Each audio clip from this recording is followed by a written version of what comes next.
പ്രിയപ്പെട്ട സഹോദരന്മാരെ, സുഹൃത്തുക്കളെ, ഞാൻ ഇന്നലെ നമ്മുടെ സുഹൃത്ത് സാജു വി തോമസിനെ കുറിച്ച് ഒരു വീഡിയോ ചെയ്യാനിടയായി. കാരണം ഷിബു പീഡിയക്കൽ എന്ന സകല ക്രൈസ്തവ ലോകത്തിനും മാരകമായ മുറിവേൽപ്പിച്ചു കൊണ്ടിരിക്കുന്ന, അല്ലെങ്കിൽ അദ്ദേഹത്തിൻ്റെ ചുറ്റുപാടല്ല, ലോകത്തെ മുഴുവനല്ല, ക്രിസ്തുവിൻ്റെ പേരിലും വിശുദ്ധ ബൈബിളിൻ്റെ പേരിലും നുണകളും വ്യാജങ്ങളും നരേഷനുകളുമൊക്കെ ഉപയോഗിച്ച് വചനത്തെ കൂട്ടുപിടിച്ച് അടിസ്ഥാന ക്രൈസ്തവ വിശ്വാസ സത്യങ്ങൾക്കെതിരെ പഠിപ്പിച്ച് ആളുകളെ നശിപ്പിച്ചുകൊണ്ടിരിക്കുന്ന, ആത്മാക്കളെ നശിപ്പിച്ചുകൊണ്ടിരിക്കുന്ന ഒരു വ്യക്തിക്കെതിരെ ഞാൻ നിരന്തരമായൊരു പോരാട്ടത്തിലാണ്. ഗോറിയസ് ഗോസ്പൽ എന്ന കമ്മ്യൂണിറ്റിക്കെതിരെയാണ്. അദ്ദേഹത്തിൻ്റെ, അല്ലെങ്കിൽ ഷിബു പീഡിയക്കൽ എന്ന വ്യക്തിയെ ഏകദേശം 25,000 ഫോളോവേഴ്സുള്ള ഒരു 24,000-ലധികം ഫോളോവേഴ്സുള്ള സാജു വി തോമസ് എന്ന് പറയുന്ന ഗോസ്പൽ TV എന്ന് പറയുന്ന ഒരു യൂട്യൂബ് ചാനലിലൂടെയും അദ്ദേഹത്തിൻ്റെ ഫേസ്ബുക്കിലൂടെയൊക്കെ ഒരു പ്രൊമോഷൻ കൊടുക്കുന്നത് വളരെ വ്യക്തമായി എൻ്റെ ശ്രദ്ധയിൽപ്പെട്ടതുകൊണ്ടാണ് ഞാൻ, എൻ്റെ സുഹൃത്തായിരുന്നിട്ട് പോലും ശക്തമായ ഭാഷയിൽ ഞാൻ മറുപടി പറഞ്ഞത്. കാരണം ഇതിന് ഇദ്ദേഹം പറയുന്നത് ഷിബു ഓൾറെഡി പോപ്പുലർ ആണെന്നുള്ളതാണ്. ഷിബു പോപ്പുലർ ആയിരിക്കുന്ന അവൻ്റെ വേൾഡിലാണ്. സാജു വി തോമസിൻ്റെ വേൾഡിലുള്ള പലരും ഷിബുവിനെ അറിയത്തില്ല. അപ്പം ഷിബുവിനെ വിളിച്ച് സാജു വി തോമസിൻ്റെ 24,000 ഫോളോവേഴ്സൊക്കെ ഉള്ള അദ്ദേഹത്തിൻ്റെ ഒരു യൂട്യൂബ് അല്ലെങ്കിൽ ലോകത്തേക്ക് കൊണ്ടുവന്ന് ഷിബുവിനോട് സംവാദം നടത്താൻ ശേഷിയുള്ള ഒറ്റ പെന്തക്കോസുകാരനില്ല, അല്ലെങ്കിൽ അച്ഛന്മാരില്ല, ഷിബുവിൻ്റെ ചോദ്യത്തിന് മുന്നിൽ എല്ലാവരും തകർന്ന് തരിപ്പണമായി പോവുകയാണ് എന്നൊക്കെ പറഞ്ഞ് അയാളെ പ്രൊമോട്ട് ചെയ്യുമ്പോൾ ഈ കൂട്ടത്തിലുള്ള ഒരു 10 പേര് വിചാരിക്കുവാണ് ഷിബുവാണ് ശരിയെന്ന് വിചാരിച്ച് ഷിബുവിൻ്റെ വീഡിയോ ഒന്ന് കേൾക്കാൻ പോയിട്ട്, ശരിയും ഷിബുവിൽ ആഭിചാരത്തിൻ്റെ സ്പിരിറ്റുണ്ട്, വശീകരണത്തിൻ്റെ സ്പിരിറ്റുണ്ട്, ഈവിൾ സ്പിരിറ്റ് വളരെ വ്യക്തമായി പ്രവർത്തിക്കുന്ന ഒരു വ്യക്തിയാണെന്ന് എനിക്കറിയാം. ആ സ്പിരിറ്റിൻ്റെ പിടിയിലേക്ക് ദുർബലരായ സഹോദരങ്ങൾ പോയാൽ, ഈ ചെറിയവനിൽ ഒരുവിന് പാപകാരണമാകുന്നേക്കാൾ കഴുത്തിൽ തിരുതെല്ലി ഇട്ടി താക്കുന്നതെന്നാണ് പറയുന്നത്. അപ്പോൾ ഈ സാജുവിൻ്റെ യൂട്യൂബ് ചാനലൊക്കെ ഇരുന്ന് ഫോളോ ചെയ്യുന്ന ഒരു പാവപ്പെട്ട സഹോദരൻ, ഈ വിഷയങ്ങളൊന്നും വ്യക്തതയില്ലാത്തൊരു സഹോദരൻ ഷിബുവിൻ്റെ ചാനലിൽ പോയിരുന്ന് അത് കണ്ടിട്ട് ഷിബു പറയുന്നതാണ് ശരിയെന്ന് വിശ്വസിച്ചാൽ ആ ആത്മാവിൻ്റെ കണക്ക് ആര് കൊടുക്കേണ്ട വരും? സാജു കൊടുക്കേണ്ട വരും. അപ്പോൾ എൻ്റെ സുഹൃത്ത് എന്നതിൽ സഹോദരൻ്റെ കാവൽക്കാരനാകുക എന്ന ഉദ്ദേശത്തോടു കൂടിയാണ് ഞാൻ അത് അദ്ദേഹത്തോട് 1-2 തവണ ഞാൻ ഫോണിലൂടെയൊക്കെ പറഞ്ഞു. നേരിട്ട് അദ്ദേഹത്തിൻ്റെ ഒരു ചാനലിൽ പോയിരുന്നൊരു ലൈവ് ചെയ്ത് ഷിബു പറഞ്ഞ വിവരക്കേടിന് ഞാൻ മറുപടി കൊടുത്തു. അതെല്ലാം കഴിഞ്ഞിട്ടും സാജു വീണ്ടും ഷിബുവിനെ പ്രൊമോട്ട് ചെയ്യുന്ന കണ്ടപ്പോഴാണ് ഞാൻ ശക്തമായ ഭാഷയിൽ സാജുവിന് മറുപടി കൊടുത്തത്. എന്തായാലും ഇന്നലത്തെ വീഡിയോ വരുമ്പോൾ നല്ല അടി കിട്ടുന്ന പിള്ളേർ കരയുമെന്ന് എനിക്ക് വളരെ കൃത്യമായിട്ട് അറിയാമായിരുന്നു. റിയാക്ഷൻ ഉണ്ടാവുമെന്ന് എനിക്കറിയാമായിരുന്നു. ഞാനത് അവഗണിച്ച് കളയാനാണ് തീരുമാനിച്ചത്. ദൈവം തീരുമാനിക്കട്ടെ. എനിക്ക് പറയാനുള്ളത് ഞാൻ പറഞ്ഞു, മനസ്സിലാക്കട്ടെ എന്നുള്ളതായിരുന്നു എൻ്റെ ചിന്ത. അപ്പോൾ ഇന്നലെ ഞാൻ ആദ്യം ഞാൻ പെന്തക്കോസിലേക്ക് പോകുന്നു പറഞ്ഞൊരു ഫേസ്ബുക്ക് പോസ്റ്റ് എൻ്റെ വീഡിയോ ഒക്കെ ഇട്ടു. അതിനുശേഷം ഇന്ന് രാവിലെ ഞാൻ നോക്കുമ്പോൾ ഒരു പ്രാവശ്യമെങ്കിലും ബൈബിൾ വായിച്ചിട്ടുള്ളവർ കത്തോലിക്ക സഭ ഉപേക്ഷിക്കും, അതിൽ തുടരുകയില്ല എന്നൊക്കെ പറഞ്ഞ് ഒരു വീഡിയോ. അതിനുശേഷം അത് ഞാൻ ഇച്ചിരി കേട്ട് കഴിഞ്ഞപ്പോൾ അത് എന്നെ അഡ്രസ്സ് ചെയ്തതാണെന്ന് എനിക്ക് മനസ്സിലായി. അതുകൊണ്ട് ഞാൻ വിചാരിച്ചു അതും ആ കരച്ചിലിൻ്റെ ഭാഗമായിട്ട് അങ്ങ് പോകട്ടെ. കാരണം അടി കൊടുത്തിട്ട് പിള്ളേർ കരയുമ്പോൾ കരയരുതെന്ന് പറയുന്നത് വളരെ ക്രൂരതയല്ലേ. അതുകൊണ്ട് കൊള്ളേണ്ട അടുത്ത് കൊണ്ടു കഴിയുമ്പോൾ കരയും. അതിൻ്റെ ആ അടിയുടെ രൂക്ഷത അനുസരിച്ചിരിക്കും കരച്ചിലിൻ്റെ രൂക്ഷത. അപ്പോൾ അവർ കരഞ്ഞ് തീർക്കട്ടെ എന്നുള്ള കരച്ചിലൊക്കെ മാറിക്കഴിയുമ്പം ആ അടി കൊണ്ടത് എന്തുകൊണ്ടാണെന്ന് ചിന്തിക്കുമ്പോൾ ചിലപ്പോൾ ഒരു തിരിച്ചറിവുണ്ടാവും എന്നുള്ളൊരു ചിന്തയിലൊക്കെ ഞാനത് അവഗണിച്ചതാണ്. പക്ഷേ ഇന്ന് കുറേ നേരം കഴിഞ്ഞപ്പോൾ എനിക്ക് ഉള്ളിലിങ്ങനെ ഒരു ശക്തമായ പ്രേരണ കിട്ടി, ഈ സാജു വി തോമസിൻ്റെ വീഡിയോ കേൾക്കണമെന്ന്. അതുകൊണ്ട് ഞാൻ കുറേ നേരം ഇരുന്ന് കേട്ടു കഴിഞ്ഞപ്പോഴും വ്യക്തമായ ബോധ്യം എനിക്ക് കിട്ടി, ഈ സാജു വി തോമസിന് വളരെ കൃത്യമായ ഒരു മറുപടി കൊടുക്കണമെന്ന്. പ്രിയമുള്ളവരെ, അതുകൊണ്ടാണ് ഇതാണ് നിങ്ങൾ ഈ കാണുന്ന വീഡിയോ ആണ് ഞാൻ ഇന്നലെ ചെയ്തത്. ഒത്തിരി ആളൊന്നും കണ്ടുന്നില്ല, കുറച്ച് ആളുകളെ കണ്ടിട്ടുള്ളൂ. സാജുവിൻ്റെ വീഡിയോ ഇവിടെ വന്നത്. അപ്പോൾ സാജു 14 മണിക്കൂർ മുമ്പ് ഇട്ടതാണ്. ഞാനിട്ട വീഡിയോ ആകെ 100 പേരെ കണ്ടിട്ടുള്ളൂ. സാജു ഇട്ട വീഡിയോ 578 പേര് കണ്ടു. ഓക്കെ, അപ്പോൾ ഇപ്പോഴാണ് ഞാൻ ഇതിൽ കാണുന്നതാണ്, ക്രോമിലെടുത്ത് വെച്ചിരിക്കുന്നതാണ്. അപ്പോൾ ഒരു മറുപടി കൊടുക്കണമെന്ന് എൻ്റെ ഉള്ളിൽ ശക്തമായ ഒരു പ്രേരണ ദൈവാത്മാവ് തന്നു എന്ന് മനസ്സിലാക്കിയതുകൊണ്ടാണ് പ്രിയമുള്ളവരെ ഈ വീഡിയോയുമായിട്ട് ഞാൻ വരുന്നത്. അപ്പം ഞാൻ ഇതിൻ്റെ ആമുഖമായിട്ടൊന്ന് പറഞ്ഞോട്ടെ. ഈ പെന്തക്കോസ് അരൂപി എന്ന് പറയുന്നത് നുണയുടെ അരൂപിയാണോ എന്ന് എനിക്ക് ബലമായ സംശയം. അപ്പോൾ ഈ പെന്തക്കോസുകാരിലെ ഈ ട്രൂത്ത് ഫൈറ്റേഴ്സ് എന്ന് പറഞ്ഞ ഗ്രൂപ്പൊക്കെ തനി പിശാചാണെന്നുള്ള കാര്യത്തിൽ എനിക്കൊരു സംശയവുമില്ല. എന്നാൽ സാജു വി തോമസിലൊക്കെ കുറേയൊക്കെ ദൈവത്തിൻ്റെ ആത്മാവാണ് പ്രവർത്തിക്കുന്നത് എന്ന് വിശ്വസിക്കുന്ന ഒരാളാണ് ഞാൻ ഇപ്പോഴും. പക്ഷേ ഈ വീഡിയോ കണ്ടപ്പോൾ എനിക്ക് തോന്നി ഇയാളിൽ നുണയുടെ ആത്മാവാണ് പ്രവർത്തിക്കുന്നത്. ഇയാളിലുള്ള ആത്മാവ്, ഈ സാജു വി തോമസ് എന്ന ഈ വ്യക്തിയിലുള്ള ആത്മാവ് ദൈവത്തിൻ്റെ ആത്മാവല്ല. നമുക്കറിയാം, സുവിശേഷത്തിൽ ഒരു ക്രിസ്ത്യാനിയോട് ദൈവം പറഞ്ഞിരിക്കുന്ന ഏറ്റവും പ്രധാനപ്പെട്ട, അല്ലെങ്കിൽ സുവിശേഷത്തിന് വേണ്ടി, ഇപ്പം ഗോസ്പൽ ഫോർ ഇന്ത്യയെ സുവിശേഷവൽക്കരിക്കുക എന്നുള്ളതാണ്. ഒരു സുവിശേഷ പോരാളിയാണ്. അപ്പം ദൈവത്തിൻ്റെ ആയുധങ്ങളൊക്കെ ധരിച്ചതിന് ശേഷം അവസാനം പറഞ്ഞിരിക്കുന്ന ഒരു കാര്യം സത്യം കൊണ്ട് അരമുറുക്കുക. അപ്പോൾ സത്യം കൊണ്ട് നമ്മളെല്ലാ ആയുധങ്ങളുമുണ്ട്, ചട്ടയുണ്ട്, പടച്ചട്ടയുണ്ട്, എല്ലാ വാളും എല്ലാം ഉണ്ട്. പക്ഷേ ഈ അര കറക്റ്റായിട്ട് മുറുക്കിയില്ലെങ്കിൽ ഒരു പട്ടാളക്കാരന് യുദ്ധം ചെയ്യാൻ പറ്റുമോ? ഏറ്റവും ഇമ്പോർട്ടൻ്റ് ആയൊരു കാര്യമാണ്, അവസാനം ചെയ്യുന്നൊരു പണിയാണ് സത്യം കൊണ്ട് അരമുറുക്കുക. അപ്പോൾ ഈ സത്യം കൊണ്ട് അരമുറുക്കാത്ത ഒരു പടയാളിയും വിജയിക്കത്തില്ല. അപ്പം നുണ കൊണ്ട് അരമുറുക്കൊണ്ട് പെന്തക്കോസ് സമൂഹയും തങ്ങൾ വിശ്വസിക്കുന്ന ക്രിസ്ത്യാനിറ്റിയെ രക്ഷിക്കാൻ വേണ്ടി ഒരാൾ ഇറങ്ങിക്കഴിഞ്ഞാൽ അയാൾ വിജയിക്കുമോ? വിജയിക്കില്ലെന്ന് മാത്രമല്ല, സത്യത്തിന് പകരം നുണ കൊണ്ട് അരമുറുക്കിയത് കൊണ്ട് തന്നെ അയാളെ നയിക്കുന്നത് നുണയുടെ ആത്മാവാണ് എന്ന് നമ്മൾ മനസ്സിലാക്കേണ്ടത്. ഇപ്പോൾ സാജുവിന് ഇനിയും സമയമുണ്ട്, താൻ പറഞ്ഞ കാര്യങ്ങളിൽ ഒന്ന് പരിശോധിക്കാൻ ഇനിയും സമയമുണ്ട്. കാരണം മാനസാന്തരപ്പെടാനുള്ള അവസരമുണ്ട്. എന്നാൽ സാജു ഇതേ രീതിയിലാണ് പോകുന്നതെങ്കിൽ തിരുവചന വെളിച്ചത്തിൽ തെസ്സലോനിക്കർക്ക് എഴുതിയ ലേഖനത്തിൽ ദൈവം പറഞ്ഞത്, വചനത്തോട് നീതി പുലർത്താത്തതിൻ്റെ പേരിൽ വ്യാജമായതിനെ വിശ്വസിക്കാൻ പ്രേരിപ്പിക്കുന്ന ദുരാത്മാവിനെ നിൻ്റെ മേൽ അയക്കും. ഇത് അവസാന കാലഘട്ടങ്ങളിൽ വളരെ പ്രകടമായി വരുന്ന കാര്യമാണ്. അപ്പോൾ ഇങ്ങനെ വളരെ പ്രകടമായി വരുന്ന ആ ദുരാത്മാവിൻ്റെ പിടിയിലേക്ക് നമ്മുടെ സുഹൃത്ത്, ദൈവത്തിൻ്റെ ഏറ്റവും പ്രിയപ്പെട്ട മകൻ സാജു പാസ്റ്റർ വീണു പോകുമോ എന്ന് ഞാൻ വളരെ ദുഃഖത്തോടെ സംശയിക്കുകയാണ്. കാരണം മനസാക്ഷിക്ക് വിരുദ്ധമായി നുണകൾ പറയുമ്പോൾ, അതും ദൈവവചനത്തിൻ്റെയും ഗോസ്പലിൻ്റെയും പേരിൽ നുണകൾ പറയുമ്പോൾ, എതിരാളികളെ നുണയിലൂടെ നേരിടുമ്പോൾ ബോധപൂർവം തിരുവചനത്തിന് വിരുദ്ധമായി പ്രവർത്തിക്കുകയാണ് ചെയ്യുന്നത്. ഇത്തരം ആളുകളെയാണ് അറിഞ്ഞിട്ടും നുണ പറയുക, സത്യം കൊണ്ട് അരമുറുക്കുക എന്ന് വചനം പറയുന്ന അറിയാമാഞ്ഞിട്ടും താൽക്കാലിക നേട്ടങ്ങൾക്ക് വേണ്ടി നുണ പറഞ്ഞ് കാര്യങ്ങൾ വിജയിക്കാൻ ശ്രമിക്കുമ്പോൾ ദൈവം അവരോട് കോപിക്കും. ചിലപ്പോൾ അവർ വിജയിക്കുമായിരിക്കും, അവരുടെ നുണയൊക്കെ ആളുകൾ വിശ്വസിക്കുമായിരിക്കും. പക്ഷേ ദൈവം അവരോട് കോപിക്കും. അതിൻ്റെ ഫലം എന്താണ്? വ്യാജമായതിനെ വിശ്വസിക്കാൻ പ്രേരിപ്പിക്കുന്ന ഒരു ദുരാത്മാവ് അവരുടെ മേൽ ആരയക്കും? ദൈവമയക്കും.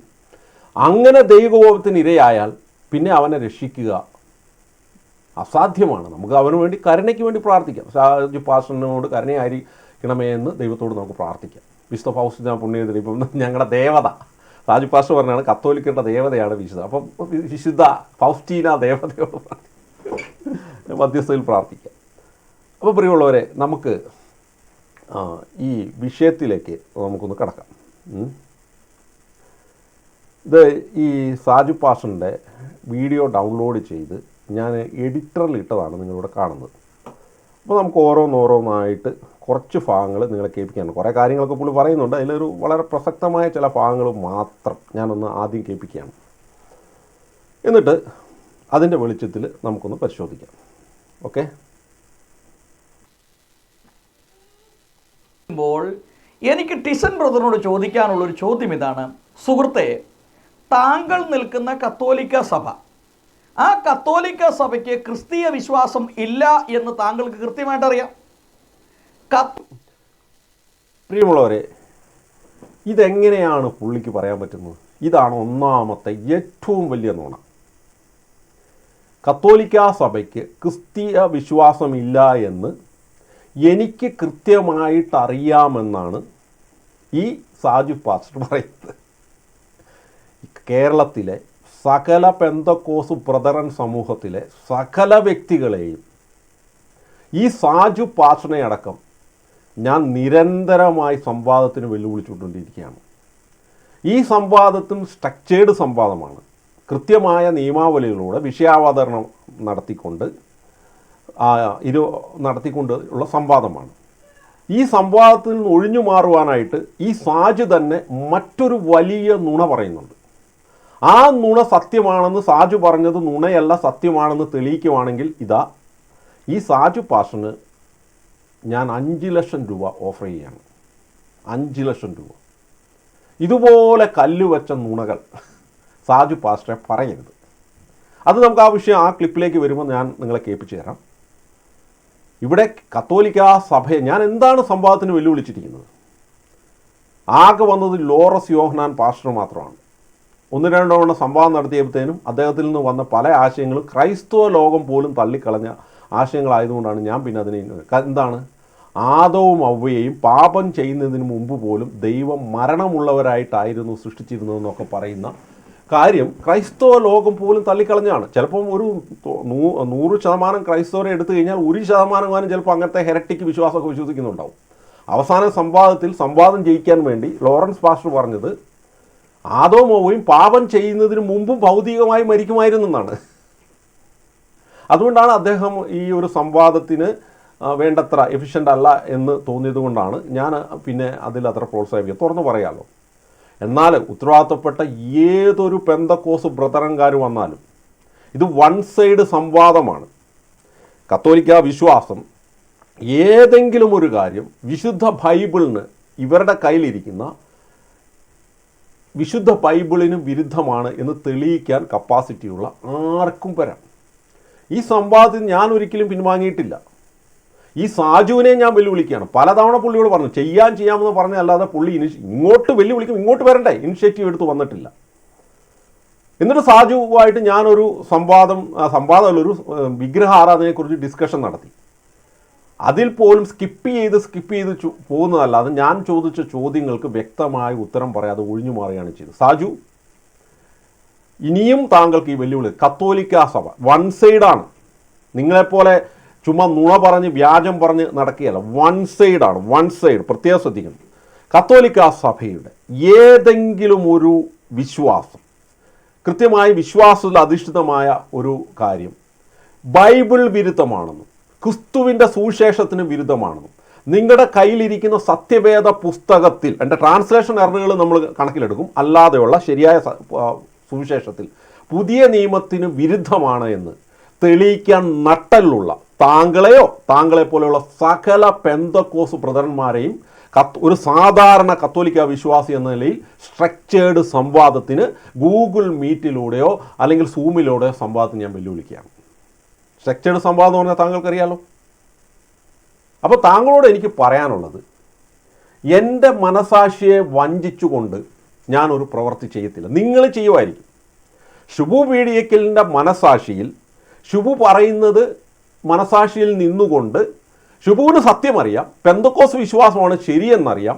എന്നാലും പെന്തക്കോസുകാരിൽ നിന്ന് തിക്താനും ഉള്ളതുകൊണ്ട് ഓർത്തഡോക്സ് വിശ്വാസത്തിൽ യാക്കോബായ വിശ്വാസത്തിൽ പോയി പെന്തക്കോസുകാരെ തെറി പറയുകയാണെന്ന് പറയുമ്പോൾ അവൻ ദൈവത്തിന് മുമ്പിൽ ഏറ്റവും നികൃഷ്ടനാണ്. സ്വന്തം മനസാക്ഷിയെ വഞ്ചിച്ചുകൊണ്ട് തന്നെ അവമാനിച്ചുള്ള എതിർപ്പിനെ പ്രതി അവരെ കുറ്റം പറയുക, സത്യവിശ്വാസത്തെ കുറ്റം പറയുക.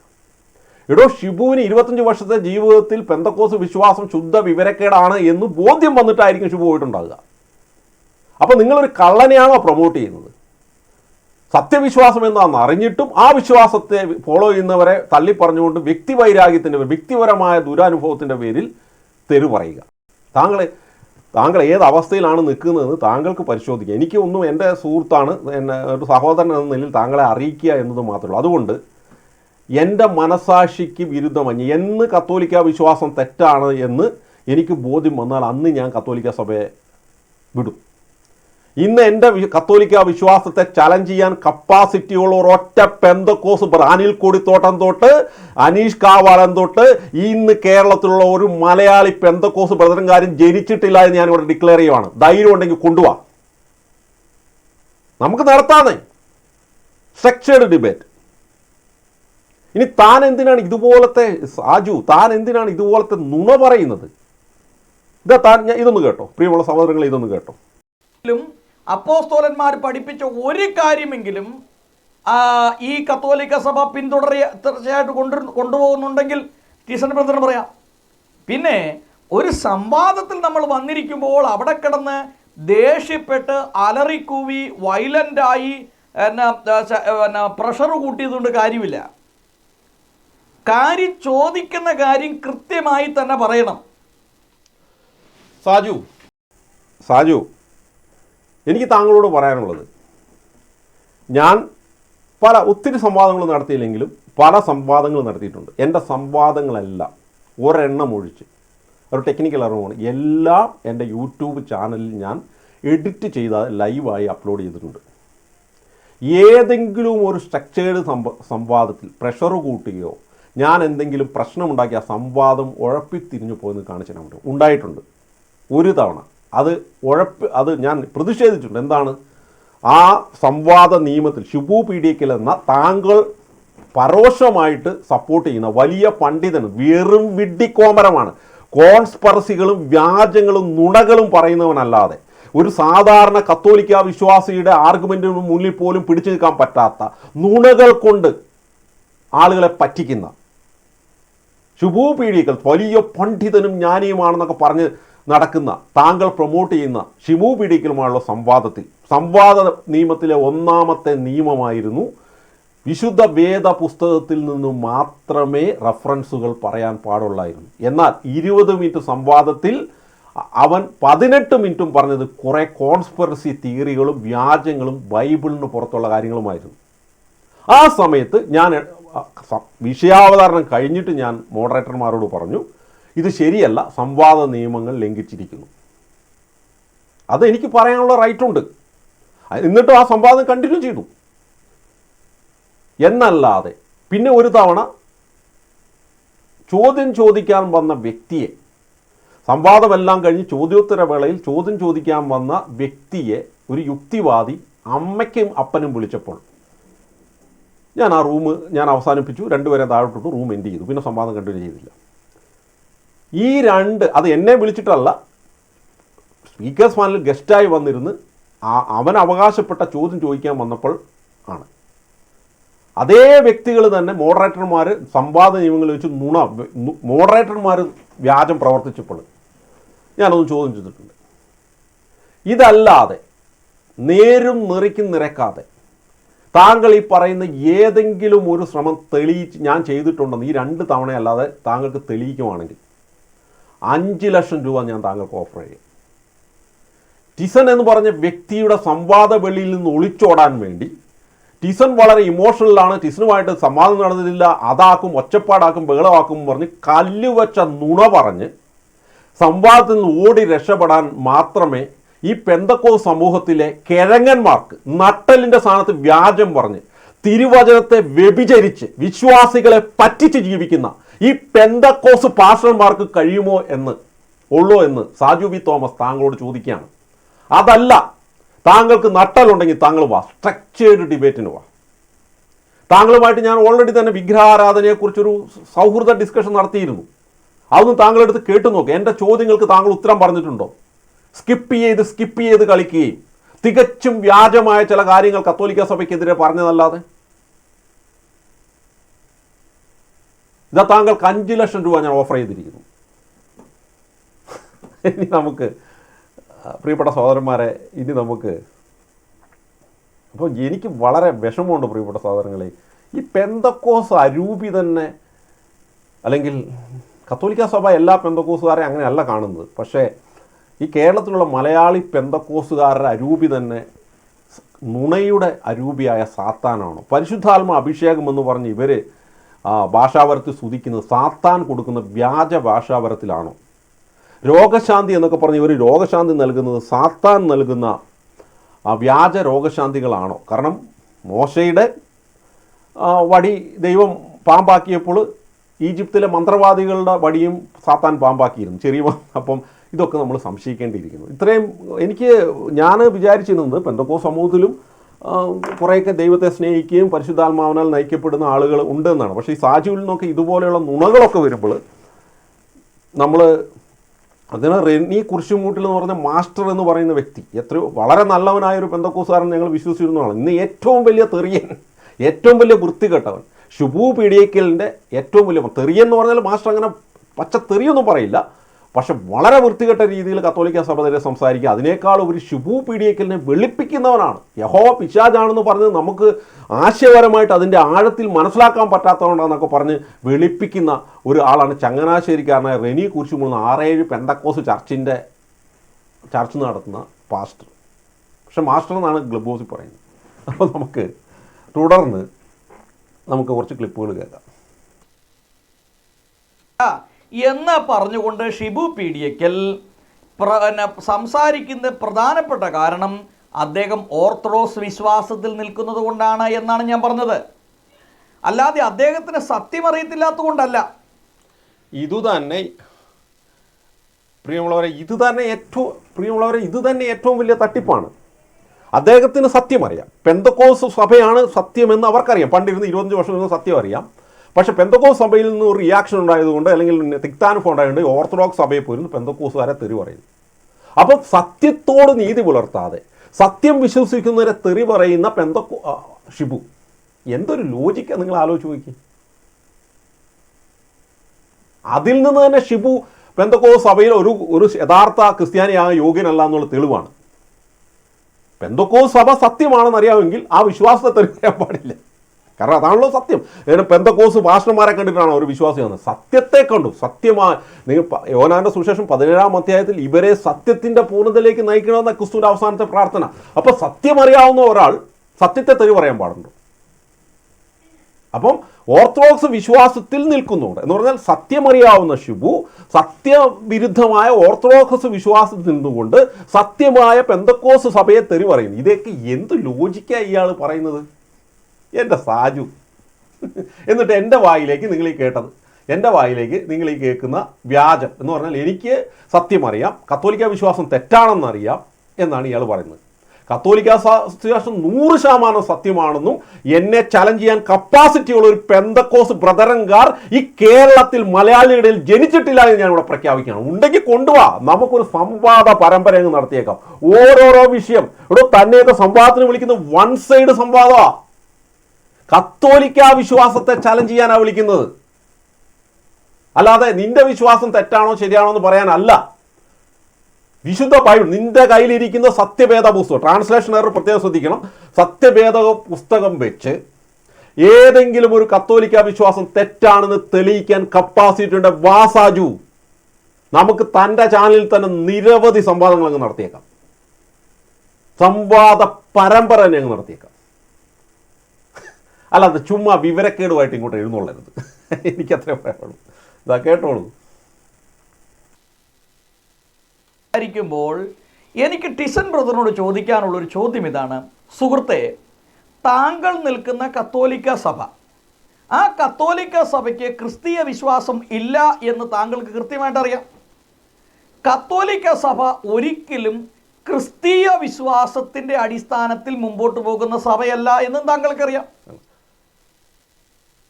പ്രിയമുള്ളവരെ, ഒന്ന് കത്തോലിക്ക വിശ്വാസം ക്രിസ്തീയ വിശ്വാസമല്ല എന്ന് താങ്കൾക്കറിയാം. രണ്ടാമത് കത്തോലിക്ക സഭ ക്രിസ്തീയ വിശ്വാസത്തിൻ്റെ അടിസ്ഥാനത്തിൽ പോകുന്ന സഭയല്ല എന്ന് താങ്കൾക്ക് കൃത്യമായിട്ട് അറിയാം. നിങ്ങളത് ആലോചിക്കുക. സാജു ഒരു പെന്തക്കോസുകാരനാണെന്ന് പറയുന്നത്. ഞാൻ പറയാണ്, സാജു പെന്തക്കോസ് സഭ ഈ ലോകത്തിലെ ഏറ്റവും വലിയ കൾട്ടാണെന്ന് നിനക്ക് കൃത്യമായിട്ട് അറിയാം എന്ന് പറഞ്ഞാൽ എങ്ങനെ ഇരിക്കും? സാജു സമ്മതിക്കൂ? എൻ്റെ സാജു പാസ്റ്ററെ, താങ്കളെ പാസ്റ്റർ എന്നൊക്കെ വിളിക്കുന്നത് ഓക്കെ, പെന്തക്കോസ് സഭയ്ക്ക് താങ്കളെ പോലെയുള്ള ആളുകളാണ് പാസ്റ്റർമാർ. കാരണം വചനത്തെ വ്യഭിചരിച്ച് നാട്ടുകാരെ പറ്റിച്ച് ജീവിക്കുന്ന താങ്കളെ പോലെയുള്ള ആളുകളാണ് പെന്തക്കോസ് സഭയുടെ പാസ്റ്റർമാരാകാൻ ഏറ്റവും യോഗ്യൻ. അങ്ങനെയുള്ളവരാണ് ഭൂരിപക്ഷം പാസ്റ്റർമാരും എന്ന് സംശയിക്കേണ്ടിയിരിക്കുന്നു. താങ്കൾ ഒരൊറ്റ ചോദ്യത്തിന് പോലും താങ്കൾക്ക് ഉത്തരം കാണത്തില്ല. യോഹന്നാന്റെ സുവിശേഷം 6-ാം അധ്യായത്തിൽ നിങ്ങളുടെ 66 പുസ്തകമായ വിശുദ്ധ ബൈബിളിൽ ഒരു ഉപദേശം ഏറ്റവും വ്യക്തവും കൃത്യവുമായി പറഞ്ഞിട്ടുള്ളത്, ഏറ്റവും ഒന്നാം സ്ഥാനത്ത് നിൽക്കുന്ന ഉപദേശമാണ് വിശുദ്ധ കുർബാനയെക്കുറിച്ചുള്ള ഉപദേശം. യോഹന്നാന്റെ സുവിശേഷം 6-ാം അധ്യായത്തിൽ ഇതെൻ്റെ ശരീരമാകുന്നു, ഇതെൻ്റെ രക്തമാകുന്നു എന്ന് പറഞ്ഞുകൊണ്ട് ആ സംഭവത്തിൽ നിങ്ങൾ യേശുവിൻ്റെ ശരീരവും രക്തവും ഭക്ഷിക്കുന്നുണ്ടോ? അതിനുശേഷം അന്ത്യത്താഴ വേളയിൽ അപ്പമെടുത്ത് വാഴ്ത്തിക്കൊണ്ട് ശിഷ്യന്മാരെ നോക്കി സൃഷ്ടപ്രപഞ്ചം മുഴുവൻ സൃഷ്ടിച്ച ദൈവം പറഞ്ഞു, ഇതെൻ്റെ ശരീരമാകുന്നു. ഒരപ്പം എടുത്ത് ഉയർത്തി. നിങ്ങൾ സമ്മതിക്കുമോ? അത് നിങ്ങൾ സമ്മതിക്കത്തില്ല. കാരണം യേശു പറഞ്ഞാലും അത് അപ്പോൾ അല്ല, അത് വെറും ഗോതമ്പപ്പാന്ന് പറഞ്ഞു. കാരണം ഇരിക്കുന്ന ഗോതമ്പ്, ശിഷ്യന്മാരാരും അവിടെ എന്ത് ചെയ്തിട്ടില്ല, ഒരു ഇറച്ചിക്കഷ്ണം, യേശുവിൻ്റെ ശരീരമായ ഒരു ഇറച്ചിക്കഷ്ണം കഴിക്കുന്നതായിട്ട് അവിടെ ബൈബിളിൽ പറഞ്ഞിട്ടില്ല. അവരപ്പമായിട്ട് തന്നെയാണ് തിന്നത്. പക്ഷെ അവർ വിശ്വസിച്ചു. എന്താണ്? സൃഷ്ടപ്രപഞ്ചം മുഴുവൻ സൃഷ്ടിച്ച ദൈവപുത്രനായ യേശു പറഞ്ഞാൽ അത് സത്യമാണ്. ഈ സത്യം യോഹന്നാൻ 6-ാം അധ്യായത്തിൽ ഇത് വളരെ കഠിനമാണ് എന്ന് പറഞ്ഞുകൊണ്ട് അനേകരം വിട്ടുപോയിട്ടും 12 ശിഷ്യന്മാരോട് യേശു ക്രിസ്തു ചോദിച്ചു, നിങ്ങളും വിട്ടുപോകുന്നില്ലേ എന്ന്. അപ്പോൾ യോഹന്നാന്റെ സുവിശേഷം 6-ാം അധ്യായം വലിച്ചു കീറി ബിന്നിലിട്ട് വലിച്ചു കീറി ചവറ്റുകൊടിയിലിട്ട് വിട്ടിട്ട് മാത്രമേ ഒരു പെന്തക്കോസുകാരനായിരിക്കാൻ പറ്റുള്ളൂ. സത്യം സത്യമായെന്ന് പലതവണ ആണയിട്ട് ദൈവം പറഞ്ഞ സത്യത്തെ തള്ളാതെ ബൈബിളിൽ എവിടെയെല്ലാം ആ വിഷയത്തെക്കുറിച്ച് പറഞ്ഞിട്ടുണ്ടോ? പൗലോസിന്റെ ലേഖനത്തിൽ പറഞ്ഞിട്ടുണ്ടോ? കർത്തൃമേശയിൽ, നിങ്ങൾ വിളിക്കുന്ന കർത്തൃമേശയിൽ പുരോഹിതൻ, നിങ്ങളുടെയല്ല, പുരോഹിതൻ അപ്പസ്തോല സ്ഥാനത്ത് നിന്നുകൊണ്ട് പ്രാർത്ഥിച്ച് മുറിക്കുന്ന അപ്പം യഥാർത്ഥ ക്രിസ്തുവിൻ്റെ ശരീരമാണെന്ന് വിശ്വസിക്കാൻ ഓരോ ക്രിസ്ത്യാനിയും ബാധ്യസ്ഥനാണ്. നിങ്ങൾ വിശ്വസിക്കുന്നുണ്ടോ? ആ ഒറ്റ കാര്യം മതി, കൂടുതൽ തെളിവൊന്നും വേണ്ട.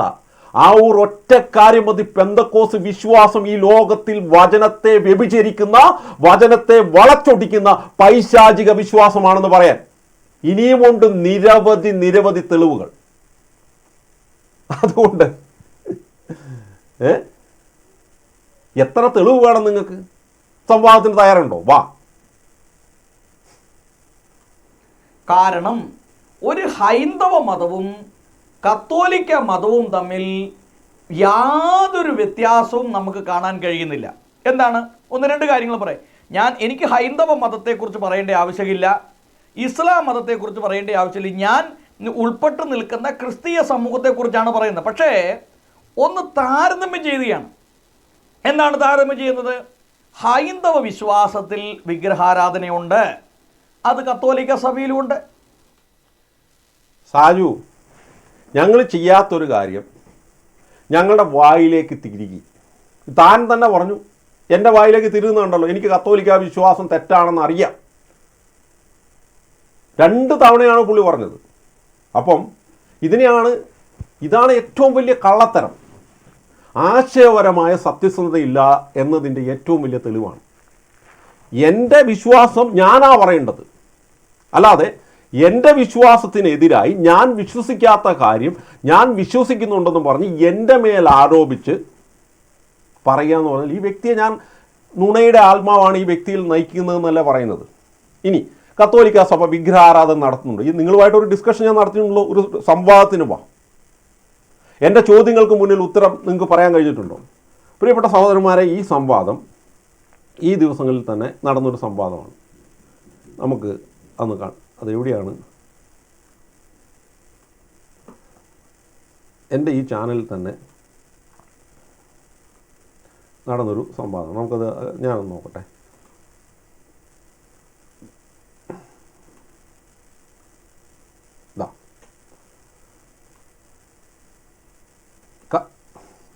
കത്തോലിക്ക സഭ വിഗ്രഹാരാധനയെ പ്രോത്സാഹിപ്പിക്കുന്നു. ഇതാണ് ഡിസ്കഷൻ. നിങ്ങളൊന്ന് പോയി കേട്ട് നോക്ക്. ഏകദേശം 2 മണി. ഇതൊരു സംവാദമല്ല, ഒരു സൗഹൃദ ഡിസ്കഷൻ, അത്രേ ഉള്ളൂ. ഇതിനകത്ത് ഈ സാജു വി തോമസ് എൻ്റെ ചോദ്യങ്ങളുടെ മുന്നിൽ ഒഴിഞ്ഞു മാറുന്നതും ഉടായ്പുകൾ കാണിക്കുന്നതും ഒക്കെ നിങ്ങൾക്ക് കാണാൻ പറ്റും. അത് അതേപടി അതേ നാണയത്തിൽ തന്നെ ഞാൻ ഇദ്ദേഹത്തെ അഡ്രസ്സ് ചെയ്യുന്നുണ്ട്. നിങ്ങൾ കണ്ടു നോക്ക്.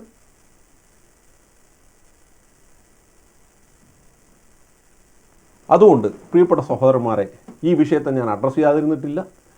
എൻ്റെ ചോദ്യങ്ങൾക്ക് ഇയാൾ ഒഴിഞ്ഞു മാറിയിട്ടുണ്ട്. പക്ഷേ എന്ത് ചെയ്യാൻ പറ്റും നമുക്ക്? ഞാൻ പിടിക്കുന്ന കൊമ്പിന് 3 കൊമ്പെന്ന് പറഞ്ഞ് നമ്മൾ ഒരു സത്യസന്ധതയോടെ കാര്യങ്ങളെ നമ്മൾ ലോജിക്ക് ഉപയോഗിച്ചും യുക്തി ഉപയോഗിച്ചുമൊക്കെ നമുക്ക് വളച്ചൊടിക്കാം.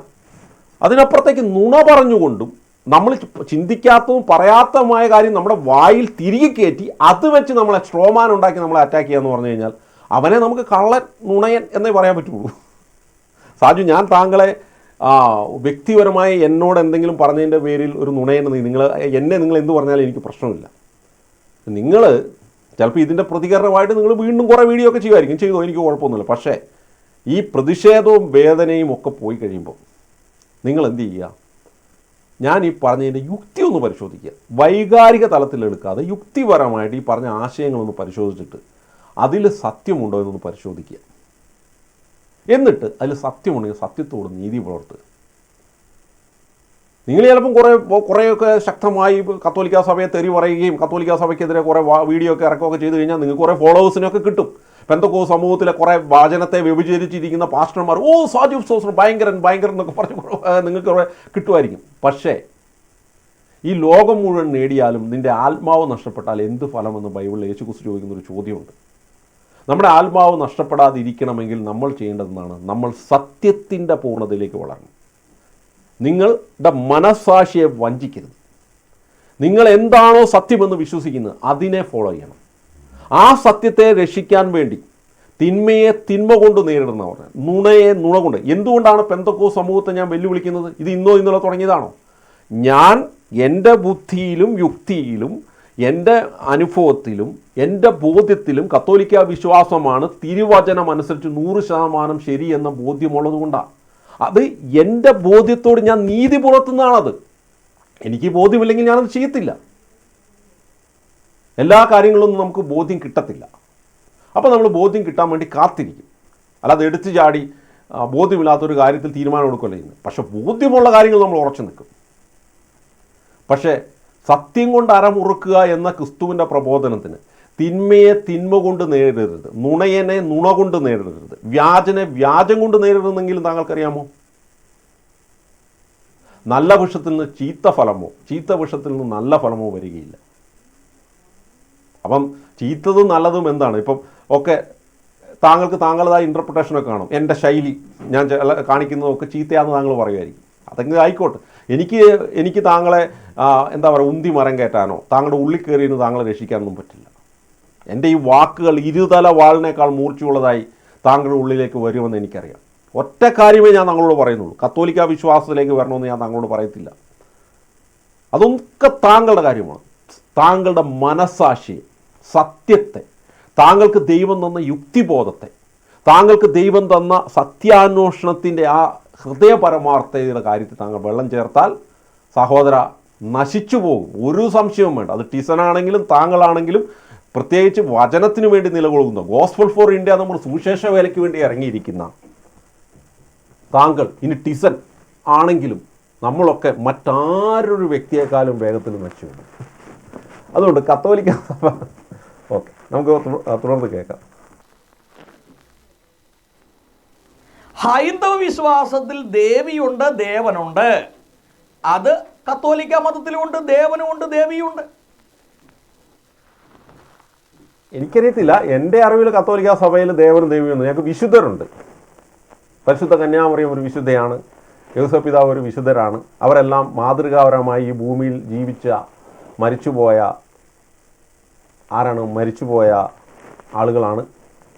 അവരുമായിട്ട് ഞങ്ങൾക്ക് ഐക്യമുണ്ട്. നമുക്ക് ആ വിഷയത്തെക്കുറിച്ച് ജസ്റ്റ് ഒരു കാര്യം ഒന്ന് പറയണമെന്ന് എനിക്ക് തോന്നുന്നു. ദൈവം ഈ അടുത്ത ദിവസങ്ങളിൽ നിങ്ങളുമായിട്ട് സംവദിക്കാനായിട്ട് തന്നൊരു കാര്യമാണ്. അത് നമുക്കൊന്ന് കേൾക്കാം. പ്രിയപ്പെട്ട സഹോദരന്മാരെ, വിശുദ്ധരുടെ ഐക്യം എന്നതിനെക്കുറിച്ച് അപ്പസ്തോലിക സഭകൾ 2000 വർഷമായിട്ട് എന്താണ് വിശ്വസിക്കുന്നത് എന്ന് മനസ്സിലായെങ്കിൽ മാത്രമേ നമ്മൾക്ക് ഈ പറഞ്ഞതിൻ്റെ അർത്ഥം മനസ്സിലാവുകയുള്ളൂ. അപ്പോൾ വിശുദ്ധരായ അതിനെക്കുറിച്ച് ഞാൻ സാജു ഒരു സംവാദത്തിന് വരുവാണെങ്കിൽ തിരുവചനത്തിലൂടെ നമുക്ക് സംവാദം നടത്താം. ആരെങ്കിലും വരുവാണെങ്കിൽ, അല്ലെങ്കിൽ ഈ വിഷയത്തെക്കുറിച്ച് ഈ ദിവസം എന്താണ് വിശുദ്ധരുടെ ഐക്യം, മരിച്ചുപോയ വിശുദ്ധാത്മാക്കളുമായിട്ട് നമുക്ക് ബന്ധമുണ്ടോ, അങ്ങനെ ബന്ധമുണ്ടെങ്കിൽ നമ്മൾ പറയുന്ന കാര്യങ്ങൾ അവർക്ക് കേൾക്കാൻ പറ്റുമോ, അവർക്ക് നമ്മൾക്ക് വേണ്ടി മധ്യസ്ഥം വഹിക്കാൻ പറ്റുമോ? ഭൂമിയിൽ ജീവിച്ചിരുന്ന ആളുകൾക്ക് സാധിക്കുമല്ലോ, ആ കാര്യത്തിൽ അവർക്ക് സംശയമൊന്നുമില്ലല്ലോ. അപ്പം അത് സാധിക്കുമോ? ഇനി ബൈബിളിൽ ഇതിനൊക്കെ തെളിവുകളുണ്ടോ? ഇതൊക്കെ നമുക്കൊന്ന് പരിശോധിക്കാം പ്രിയമുള്ളവരെ. അപ്പം സാജു പറയുന്നത് നമുക്ക് തുടർന്നും കേൾക്കാം.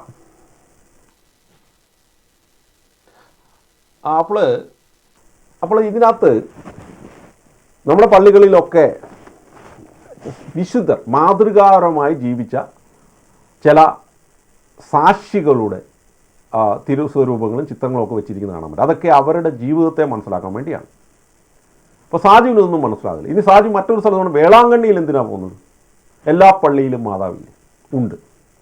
പക്ഷേ ഭക്തജീവിതത്തിൽ ചില സ്ഥലങ്ങൾ, വേളാങ്കണ്ണി മാതാവിൻ്റെ പ്രത്യേകത എന്താ? വേളാങ്കണ്ണിയിൽ പ്രത്യേകമായിട്ട് മാതാവ് തിരഞ്ഞെടുത്തിരിക്കുന്ന ഒരു സ്ഥലമാണ്. അവിടുത്തെ മാതാവിൻ്റെ പ്രത്യേകത രോഗികൾക്ക് സൗഖ്യം നൽകുന്ന മാതാവാണ്. അങ്ങനെ ഓരോ സ്ഥലങ്ങളിലും മരിയൻ പ്രത്യക്ഷീകരണ സ്ഥലങ്ങളിൽ മാതാവിലൂടെ ദൈവം ചില പ്രത്യേകമായ കൃപകൾ നൽകും. ഇപ്പം ഇസ്രായേലിൽ ഇഷ്ടം പോലെ കുളങ്ങളുണ്ട്. എന്തുകൊണ്ടാണ് സീലോഹ കുളത്തെ മാത്രം ദൈവം തിരഞ്ഞെടുത്ത് അവിടെ വെള്ളം വിളവുമ്പോൾ കുളിക്കുന്ന ആളുകളുടെ രോഗശാന്തി മാറുന്നത്? എല്ലാ കുളത്തിലും മാറ്റിക്കൂടായിരുന്നു?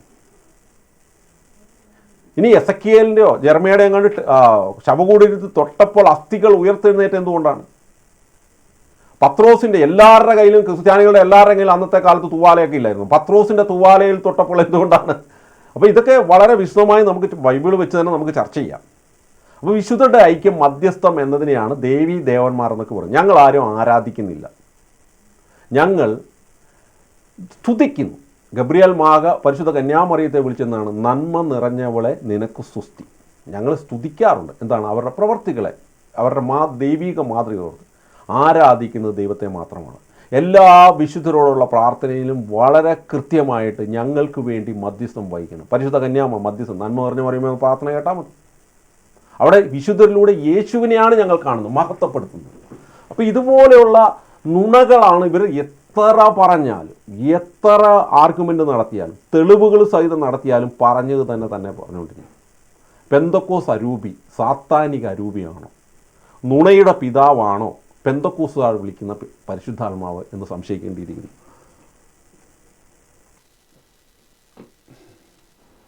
അവിടെയും കല്ലുകൊണ്ടും മണ്ണുകൊണ്ടും മരം കൊണ്ടും ഉണ്ടാക്കിയ വിഗ്രഹങ്ങളുണ്ട്. ഇവിടെയും കത്തോലിക്ക സഭയിലതുണ്ട്. ഹൈന്ദവ ചിന്താഗതി അനുസരിച്ച് പാപത്തിൽ നിന്ന് പുണ്യം ലഭിക്കണമെങ്കിൽ കർമ്മങ്ങൾ ചെയ്യണം. പുണ്യ ക്ഷേത്രങ്ങൾ സന്ദർശിക്കണം. ഈ 12 ജ്യോതിർലിംഗങ്ങൾ സന്ദർശിച്ചു കഴിഞ്ഞാൽ പ്രത്യേകമായ ഒരു അനുഭൂതി ലഭിക്കും. ഈ വിശ്വാസ രീതി കത്തോലിക്ക സഭയിലുമുണ്ട്. സാജു, ഇതൊന്ന് തെളിയിക്കാൻ താങ്കളെ കൊണ്ട് പറ്റുമോ? താങ്കളെ ഞാൻ വെല്ലുവിളിക്കുന്നു. പ്രവർത്തികളിലൂടെയാണ് പാപമോചനം ലഭിക്കുന്നതെന്ന് കത്തോലിക്ക സഭ പറഞ്ഞിട്ടുണ്ടോ? തെളിയിക്കും. ഉണ്ട്, പ്രവൃത്തിയുണ്ട്. ഒരൊറ്റ പ്രവൃത്തിയുള്ളൂ. എന്താണ്? അനുതപിച്ച് ദൈവത്തോട് മാപ്പ് പറയണം. കുംഭസാരം എന്ന കൂദാശയിലൂടെ അപ്പസ്തോല പ്രതിനിധിയോട് ഗൗരവമേറിയ പാവമാണ്. ഗൗരവമല്ലാത്ത പാവമെങ്കിൽ കുംഭസാരം എന്ന കൂദാശയിൽ പറയണം. ഇനി അതിന് പങ്കെടുക്കാൻ പറ്റാത്തൊരു സാഹചര്യമാണെങ്കിൽ അനുതപിച്ച് ദൈവത്തോട് ഏറ്റു പറഞ്ഞാൽ മതി. കത്തോലിക്ക സഭ പാപമോചനത്തെക്കുറിച്ച് ക്രിസ്തുവിലുള്ള വിശ്വാസത്തിലൂടെയാണ് പാപമോചനം. അതിനെയാണോ ഈ കുംഭസാരം എന്ന കൂദാശയാണോ താങ്കൾ പ്രവൃത്തി എന്ന് ഉദ്ദേശിക്കുന്നത്? ബൈബിളിൽ ദൈവം അത് പറഞ്ഞിട്ടുണ്ടോ? നമുക്ക് പരിശോധിച്ച് നോക്കാം. ആദിമ ക്രൈസ്തവ സഭയിൽ അപ്പസ്തോലന്മാരൊക്കെ ഇതിന് തുല്യമായ പ്രവർത്തികൾ ചെയ്തിട്ടുണ്ട്. നമുക്ക് പരിശോധിച്ച് നോക്കാം. ഇതാണ് നുണ. മനസാക്ഷിക്കുത്തില്ലാതെ നുണ പറഞ്ഞുകൊണ്ട്, വ്യാജം പറഞ്ഞുകൊണ്ട് ഞാൻ കൊടുത്ത അടി തീർക്കുകയാണ് ചെയ്തു.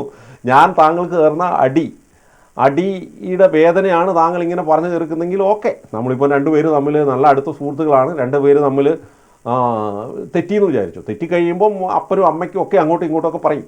അതൊരു വികാരത്തിൻ്റെ പുറത്ത് ദേഷ്യത്തിൽ പറയുന്നതാണ്. അത് കഴിയുമ്പം ആ വികാരമൊക്കെ ഇറങ്ങി കഴിയുമ്പോൾ അനുദപിക്കും. ചെയ്യോ, ഞാൻ അങ്ങനെ ചെയ്യാൻ പാടില്ല, എൻ്റെ കൂട്ടുകാരൻ്റെ അപ്പന് പറയാൻ പാടില്ലായിരുന്നു എന്നൊക്കെ നമ്മൾ പറയും. ആ രീതിയിലാണ് താങ്കൾ ഇത് ചെയ്യുന്നതെങ്കിൽ ഓക്കെ, എനിക്ക് അങ്ങനെയും ചെയ്യരുത്, ഞാനത് ഇനി അല്ലാതെ തന്നെ ചെയ്താലും ഞാൻ ഉൾക്കൊള്ളുന്നു. എനിക്ക് ദുഃഖം മാത്രമേ ഉള്ളൂ.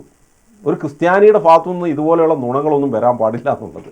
അപ്പോൾ കത്തോലിക്ക സഭയ്ക്കെതിരെ നിരന്തരമായി പെന്തക്കോസുകാർ തങ്ങളുടെ വിശ്വാസികളെ പിടിച്ചു നിർത്താൻ വചനത്തെ വിഭജിച്ചുകൊണ്ട് പെന്തക്കോസ് പാസ്റ്റർമാരൊക്കെ പറയുന്ന അതേ ആശയങ്ങളാണ്. ഞങ്ങൾക്കൊരൊറ്റ ദൈവമേ ഉള്ളൂ, ട്രിനിറ്റി. ഞങ്ങളുടെ വിശുദ്ധരൊക്കെ ഞങ്ങളുടെ മാതൃകാ പുരുഷന്മാരും ഞങ്ങൾക്ക് വേണ്ടി മധ്യസ്ഥം വഹിക്കുന്നവരുമാണ്. ഞങ്ങൾ മരിച്ചവർക്ക് ഞങ്ങൾക്ക് വേണ്ടി മധ്യസ്ഥം വഹിക്കാൻ സാധിക്കും എന്ന് തന്നെയാണ് ഞങ്ങളുടെ വിശ്വാസം. അത് ബിബ്ലിക്കലി ചലഞ്ച് ചെയ്യാൻ കപ്പാസിറ്റി ഉണ്ടെങ്കിൽ വാ. ഇനി താങ്കളുമായിട്ട് സൗഹൃദപരമായ ഒരു ഡിസ്കഷൻ ഇല്ല, സ്ട്രക്ചേർഡ് ഡിബേറ്റ് മാത്രമേ ഉള്ളൂ. ആദ്യം അങ്ങ് പറഞ്ഞേക്കാം, ഇത്തരം വിഷയങ്ങളിലൊന്നും താങ്കളുമായിട്ട് താങ്കളുടെ ഈ നുണപ്രചരണം അവിടെ നിൽക്കട്ടെ. ഞാൻ സംവാദത്തിൽ, സ്ട്രക്ചേർഡ് ഡിബേറ്റിൽ അഗ്രസീവായ അത് കാണിച്ചു, ഇത് കാണിച്ചു, അങ്ങനെ കാണിച്ചു, ഇങ്ങനെ കാണിച്ചു എന്നൊക്കെ പറയുന്ന ഈ നുണ തട്ടിപ്പങ്ങ് നിർത്തുക. തനിക്കത് തെളിയിക്കുവാണെങ്കിൽ ഞാൻ ഒരു 5 ലക്ഷം രൂപ ഞാൻ അങ്ങ് തന്നേക്കാം. ഞാൻ ഇഷ്ടം പോലെ ഡിബേറ്റുകൾ നടത്തിയിട്ടുണ്ട്. സംവാദ നിയമത്തിൽ നിന്നുകൊണ്ട് കൃത്യമായി സംവാദത്തിൽ വരാൻ തയ്യാറുണ്ടെങ്കിൽ വാ, ഈ വിഷയം നമുക്ക് ചർച്ച ചെയ്യാം. സമൂഹം സത്യം മനസ്സിലാക്കട്ടെന്നേ. ഈ നുണപ്രചരണം, നിങ്ങൾക്ക് ഏറ്റവും വലിയ പേടി എന്താ? നിങ്ങളുടെ പെന്തക്കോസ് നുണകൾ പൊളിഞ്ഞു പോകും. തിരുവചനം വെച്ച് സംവാദം നടത്തിയാൽ പൊളിഞ്ഞു പോകും. അതുകൊണ്ടല്ലേ ഒരൊറ്റ പെന്തക്കോസുകാരൻ ടിസനുമായിട്ട്, ഒരു സാധാരണക്കാരനായ, നിങ്ങൾ വലിയ 25,000 ഫോളോവേഴ്സ് ഉണ്ട്, ഞാനൊരു വളരെ സാധാരണക്കാരനാണ്, നിങ്ങൾ പാസ്റ്ററാണ്, സഭ നടത്തുന്ന ആളാണ്, നിങ്ങളുടെ പേര് തന്നെ പാസ്റ്റർ എന്നാണ്. ഞാനൊരു സാധാരണ കത്തോലിക്ക വിശ്വാസി, ഒരു സാധാരണ കത്തോലിക്ക വിശ്വാസി, ഒരു നേഴ്സായ കത്തോലിക്ക വിശ്വാസിയോട് പോലും തിരുവചനത്തിന്റെ വെളിച്ചത്തിൽ സംവാദം നടത്താൻ നട്ടലുള്ള ഒരൊറ്റ പെന്തക്കോസുകാരൻ ഇല്ല എന്നതിന് കാരണം എന്താ? നിങ്ങളുടെ വിശ്വാസം വചന വെളിച്ചത്തിൽ തന്നെ പൊളിഞ്ഞു പോകും. നിങ്ങൾ വെക്കുന്ന ഏറ്റവും വലിയ നുണയാണ് കത്തോലിക്ക സഭ വചനം വിശ്വസിക്കുന്നില്ല, കത്തോലിക്ക സഭ വചന വിരുദ്ധമാണ്, കത്തോലിക്ക സഭ വചനമേ ഫോളോ ചെയ്യുന്നില്ല എന്നുള്ള നുണ പൊളിഞ്ഞു പോകും. കാരണം തിരുവചനത്തിന്റെ വെളിച്ചത്തിൽ നിങ്ങളുടെ ഓരോ ആശയങ്ങളെയും ഞാൻ പൊളിച്ചു തരും. ഒരു സാധാരണ കത്തോലിക്കൻ, അല്പം വചനം അറിയാവുന്ന ഒരു സാധാരണ കത്തോലിക്കൻ പോലും പൊളിച്ചു തരും എന്ന പേടിയാണ്. നിങ്ങളുടെ കോട്ടകൾ ഇടിഞ്ഞ് തകർന്ന് തരിപ്പണമായി പോകും. നിങ്ങളുടെ കള്ളനുണകളും വ്യഭിചാരങ്ങളും വിശ്വസിച്ച് നിങ്ങളുടെ അടിമകളായി നിങ്ങൾക്ക് 10% പണവും തന്ന് ജീവിക്കുന്ന പെന്തക്കോസ് വിശ്വാസികൾ സത്യം തിരിച്ചറിയാനിടയാവും. അതുകൊണ്ടല്ലേ നിങ്ങൾ വരാത്തത്? അല്ലെങ്കിൽ നിങ്ങളുടെ വിശ്വാസത്തിൽ ഉറപ്പുണ്ടെങ്കിൽ വാ. ടിസൺ അങ്ങനെയാണ്, ടിസൺ തെറിയനാണ്, ടിസൺ അങ്ങനെയാണ്. ഒരു 2 സംവാദം നടത്തി അത് തെളിയിക്കുന്നേ. നമ്മുടെ ലോറൻസ് പാസ്റ്ററുമായിട്ട് ഞാൻ എത്ര മാന്യമായിട്ട് സംവാദം നടത്തിയിട്ടുണ്ട്, രാജേഷുമായിട്ട് സംവാദം നടത്തിയിട്ടുണ്ട്. എന്താ ഇതുപോലെ പ്രിയപ്പെട്ട സഹോദരന്മാരെ നമുക്ക് തുടർന്ന് കേൾക്കാം. ഇവിടെ ഇരിക്കുന്ന മാതാവിനേക്കാൾ കൂടുതൽ ശക്തിയുണ്ട് വേളാങ്കണ്ണിയിൽ ഇരിക്കുന്ന മാതാവ്. അതുകൊണ്ട് വേളാങ്കണ്ണിയിലുള്ള ഒരു തീർത്ഥയാത്രയുണ്ട്. വേളാങ്കണ്ണിയിൽ തീർത്ഥയാത്രയുള്ളത് കൊണ്ട് വേളാങ്കണ്ണിക്ക് ആളുകൾ തീർത്ഥയാത്രയ്ക്ക് പോകുന്നു. കുറവലങ്ങാടിരിക്കുന്ന മാതാവിന് ശക്തിയുണ്ട്, പക്ഷേ അടിമാലിയിലിരിക്കുന്ന മാതാവിന് ശക്തി കുറവാണ്. അപ്പോൾ ഹൈന്ദവ വിശ്വാസം അനുസരിച്ച് അവർ അമ്പലങ്ങൾ തോറും അവർ പൂജയ്ക്കും പ്രാർത്ഥനയ്ക്കും പോകുന്ന പോലെ കത്തോലിക്ക സഭയും ചെയ്യുന്നുണ്ട്. ഹൈന്ദവ വിശ്വാസം അനുസരിച്ച് അവർക്കും താലികെട്ടുണ്ട്, അവർക്കും താലികെട്ടുണ്ട്. ഹൈന്ദവ വിശ്വാസത്തിൽ നിലവിളക്ക് കത്തിക്കുന്നുണ്ട്, അതുപോലെ തന്നെ കത്തോലിക്ക സഭയിലും നിലവിളക്ക് കത്തിക്കുന്നു. സഹോദര, ഈ ക്രിസ്ത്യാനി എന്ന് പറഞ്ഞാൽ എന്താണെന്ന് എനിക്കറിയാമോ? ക്രിസ്തു ഒരു സംസ്കാരത്തെയും സമൂഹത്തെയും തകർത്തെറിയുന്നവനല്ല. ഒരു മുസ്ലിം ഒരു സ്ഥലത്ത് അധിനിവേശം ചെയ്താൽ ആ സമൂഹത്തിൻ്റെ സംസ്കാരത്തെയും എല്ലാം നശിപ്പിച്ച് കളയും. ക്രിസ്തു അങ്ങനെയല്ല പറഞ്ഞിട്ടുള്ളത്. ക്രിസ്തീയവൽക്കരിക്കുക എന്നതാണ്. ക്രിസ്തുവിൻ്റെ രീതി എന്ന് പറയുന്ന ഒരു സമൂഹത്തിൻ്റെ സംസ്കാരത്തെയും കൾച്ചറേയും നശിപ്പിച്ച് കളയുകയല്ല, അതിനെ ക്രിസ്തീയവൽക്കരിക്കുകയും ആ സംസ്കാരത്തിൻ്റെ നന്മകൾക്കനുസരിച്ച് അതിനെ പരിപോഷിക്കുകയും ചെയ്യുക എന്നുള്ളതാണ്. ഈ പറയുന്ന വചനത്തെ വ്യഭിചരിച്ച് വചനത്തെ അക്ഷരാർത്ഥത്തിലെടുത്ത് നാട്ടുകാരെ പറ്റിച്ച് ജീവിക്കുന്ന കൾട്ട് ഗ്രൂപ്പുകൾക്ക് അത് മനസ്സിലാകത്തില്ല. തങ്ങളൊരു പെന്തക്കോ സമൂഹമാണ് ഈ ലോകത്തുള്ളെങ്കിൽ ഇസ്ലാം പോലെയായിരിക്കും. ഏത് നാട്ടിൽ ചെന്നാൽ ആ നാട്ടിലെ സംസ്കാരത്തെയും പാരമ്പര്യത്തെയും നൂറ്റാണ്ടുകളിലൂടെ വന്ന ആ സത്വബോധത്തെ എല്ലാം നശിപ്പിച്ച് ഒരുതരം വെള്ളയുടുപ്പും തൊപ്പിയും ഇട്ട് നടക്കുന്ന ഒരു മിമിക്കുകളായി മനുഷ്യ സംസ്കാരത്തെ, ആ സമൂഹത്തെ മാറ്റിക്കളയും. അതല്ലേ നിങ്ങളുടെ സ്വഭാവം. ഞാൻ കൂടുതലൊന്നും പറയുന്നില്ല, ഇവരോടൊന്നും സംസാരിച്ചിട്ട് കാര്യമില്ല. കാരണം ഈ എന്താ പറയുക, ക്രിസ്തീയത എന്താണ്? ആദിമ ക്രൈസ്തവ സഭ, ഈ മെഴുകുതിരി എവിടുന്ന് വന്ന? ക്രിസ്തു എവിടുന്നാണ് വരുന്നത്? മെഴുകുതിരി കത്തിക്കാവോ? എനിക്കറിയത്തില്ല കേട്ടോ. ആദ്യമ ഈ 130 വർഷം മുമ്പ് ഉണ്ടായ ഈ പെന്തക്കോസ്, ചാൾസ് ബ്രഹാം എന്ന് പറഞ്ഞ ഒരു വ്യക്തിയിലൂടെ ആരംഭിച്ച പെന്തക്കോസ് സഭയാണോ, അല്ലെങ്കിൽ 1500 വർഷം, 1500 വർഷം തുടർന്ന് വരുന്ന സഭാപിതാക്കന്മാരിലൂടെയൊക്കെ വളർന്നു വരുന്ന അല്ലെങ്കിൽ അപ്പസ്തോലിക സഭകളുടെ വിശ്വാസമാണോ ശരി? ഒരു സുപ്രഭാതത്തിൽ ഭാഷാവരം കിട്ടി സ്ഥാപിക്കപ്പെട്ട അസംബ്ലി ഫോർഡും ചർച്ച് കോഡും എന്നൊക്കെ പറഞ്ഞ് കറുത്തവരും വെളുത്തവരുമായി തമ്മിത്തല്ലി അങ്ങോട്ടും ഇങ്ങോട്ടും ട്രസ്റ്റുകൾ ഉണ്ടാക്കി പണമുണ്ടാക്കി അടിച്ചു പൊളിച്ച് ജീവിക്കുന്ന ഇതാണോ ഈ പെന്തക്കോസ് അനുഭവം? എന്താ ഈ പെന്തക്കോസ് അനുഭവം? ഇതാണോ ഈ നുണ പറയുന്നതാണോ പെന്തക്കോസ് അനുഭവം? എനിക്കറിയത്തില്ല. അപ്പം നമ്മൾ അതിലേക്കൊന്നും പോകുന്നില്ല. താങ്കൾക്ക് ഇനിയും വീഡിയോ ഒക്കെ ചെയ്യാം, കുറേ തെറിയൊക്കെ പറയാം, കുറേ നുണ പറയാൻ ലൈസൻസ് ഇല്ലാത്തവർക്ക് എന്ത് വേണേലും പറയാമല്ലോ. അതുകൊണ്ട് എന്ത് വേണേലും പറയാം. അതല്ല, ലോകം മുഴുവൻ നേടിയാലും ആത്മാവ് നഷ്ടപ്പെട്ടാൽ എന്ത് ഫലം?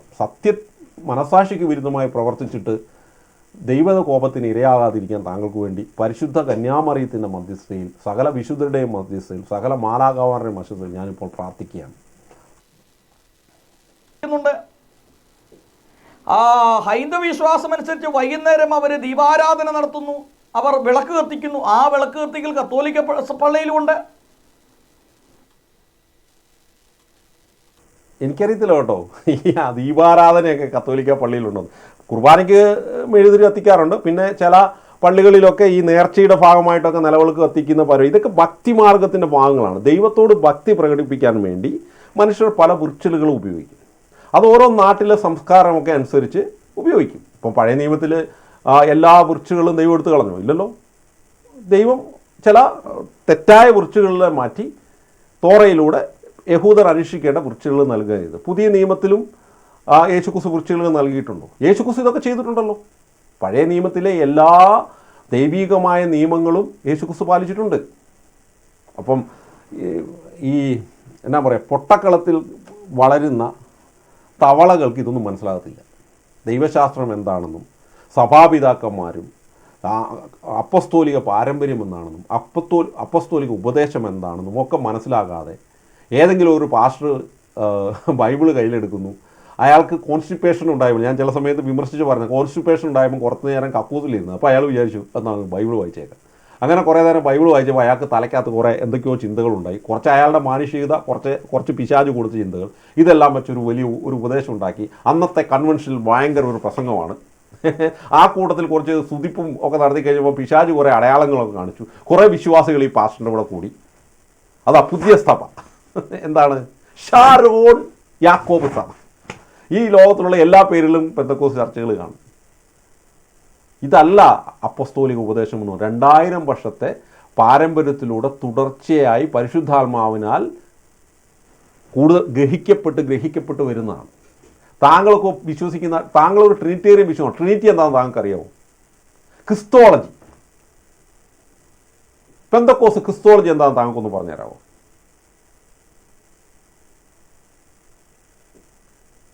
എന്താണ് ക്രിസ്തു പൂർണ്ണ മനുഷ്യനും പൂർണ്ണ ദൈവമാണ്. ഇതെങ്ങനെയാണെന്നൊന്ന് പറഞ്ഞുതരാമോ? ഇതൊക്കെ 4-ാം നൂറ്റാണ്ടിൽ കൗൺസിലൊക്കെ വ്യക്തമായി നിർവചിക്കപ്പെടും. ഇന്ന് പ്രൊട്ടസ്റ്റന്റ് ലോകം പോലും ഹോൾഡ് ചെയ്യുന്ന 99% ആളുകൾ ഹോൾഡ് ചെയ്യുന്നതാണ്. പക്ഷേ ഇതൊന്നും ഇല്ലാതെ വായിക്ക് വരുന്ന കോതയ്ക്ക് പാട്ടെന്നൊക്കെ പറഞ്ഞ് നടക്കുന്നവരാണ് 90% പെന്തക്കോസ്ത് പാസ്റ്റർമാർ. കാരണം തിയോളജി അറിയത്തില്ല, ദൈവശാസ്ത്രം അറിയത്തില്ല. കുറേ ഭാഷാപരത്തിലൊക്കെ കുറേ തെപ്പും കൂട്ടി പാടുകൂടെ കൂടെ ചില എക്സ്പീരിയൻസുകളുണ്ടാവും. അതിൽ കുറേ ദൈവത്തെ ആര് സൂചിച്ചാലും എക്സ്പീരിയൻസ് ഉണ്ട്. ചിലപ്പോൾ ദൈവത്തിൽ നിന്നായിരിക്കും, ഞാനതൊന്നും പറയാൻ ആളല്ല. പക്ഷേ ഇതിനകത്ത് കുറേ വ്യാജമുണ്ട്. മോശയുടെ വടി ഇട്ടപ്പോൾ പാമ്പായെങ്കിൽ ഈജിപ്തിലെ മന്ത്രവാദികൾ വടിയിട്ടപ്പോഴും പാമ്പായി. അപ്പം ദൈവത്തെ സ്തുതിക്കുമ്പോൾ വ്യാജ അടയാളങ്ങളും വ്യാജ എക്സ്പീരിയൻസുകളും പിശാച് അതിനിടയിൽ വെളിച്ചതൂതിൻ്റെ വേഷത്തിൽ വന്ന് നൽകും. അതുകൊണ്ട് അതൊക്കെ വിവേചിച്ചറിയാൻ, എന്തെങ്കിലും ആത്മാക്കളെ വിവേചിക്കാൻ വരം ലഭിച്ചിരിക്കുന്ന അപ്പസ്തോലന്മാർക്കാണ്. ഇവരിൽ അപ്പസ്തോലന്മാരില്ലല്ലോ. സഭയെ ഭരിക്കേണ്ടത് അപ്പസ്തോലന്മാരും പ്രവാചകന്മാരും. അപ്പോൾ അപ്പസ്തോലന്മാർക്ക് ഇവർക്കില്ല. അപ്പോൾ ഇവരിൽ ഉള്ള ദൈവത്തിൻ്റെ ആത്മാവ്, ഇവരിലുള്ള അതിസ്വാഭാവികമായ പ്രവർത്തനങ്ങൾ ദൈവത്തിൽ നിന്നാണോ പിശാചിൽ നിന്നാണോ എന്ന് പറയാൻ, വിവേചിക്കാൻ ഇവർക്ക് ആളില്ല. കാരണം ഇവർക്ക് ആ വരം ലഭിച്ച ആളുകളില്ല. അപ്പസ്തോലന്മാർക്ക് ഇവർക്ക് ഇല്ല. അപ്പസ്തോലിക പിന്തുടർച്ചയുള്ള ബിഷപ്പുമാർക്കും അവരുടെ കൈവപ്പ് ലഭിച്ച വൈദികർക്ക് മാത്രമേ ആ കൃപ ദൈവം നൽകിയിട്ടുള്ളൂ. അപ്പോൾ ഇവർ ഒരുത്തൻ കാണിക്കുന്ന പിശാചിൻ്റെ ഭാഷാവരം കണ്ടിട്ട് മറ്റേ പാസ്റ്റർ പറയും അത് പിശാചാണ്. അങ്ങോട്ടും ഇങ്ങോട്ടും ആരോപിക്കുക, പിന്നെ തല്ലിപ്പിരിഞ്ഞ് പുതിയ സഭയുണ്ടാക്കുക, ആളെ കൂട്ടിച്ചേർക്കാൻ കഴിവുള്ളവൻ കൂട്ടിച്ചേർക്കും. ഇപ്പോൾ റെനി കുരിശുംകൂട്ടിൽ ഇതൊക്കെ കാണിച്ചതുപോലെ 7 സഭയുണ്ടാക്കി അതിനിടയ്ക്ക് വേറൊരു ചർച്ചുകാർ, അജീഷിൻ്റെ ചർച്ചുകാർ കുറേ പേരെ അടിച്ചുകൊണ്ട് പോയി അതിൻ്റെ കരച്ചിലുമായിട്ട് നടക്കുന്നു. ഇപ്പോൾ ഷിബു പീഡിയക്കൽ എന്ന് പറയുന്ന യഹോവ സാത്താനാണെന്ന് പറഞ്ഞവനെ ചർച്ചയിൽ കൊണ്ടുവന്ന് പാസ്റ്ററാക്കാനുള്ള മിക്കവാറും റെനി കുരിശുംകൂട്ടിൽ തൻ്റെ സഭ ഷിബുവിന് എഴുതി കൊടുക്കാനുള്ള സാധ്യതയുണ്ട്. ഏതായാലും 80 വയസ്സായി. അതുകൊണ്ട്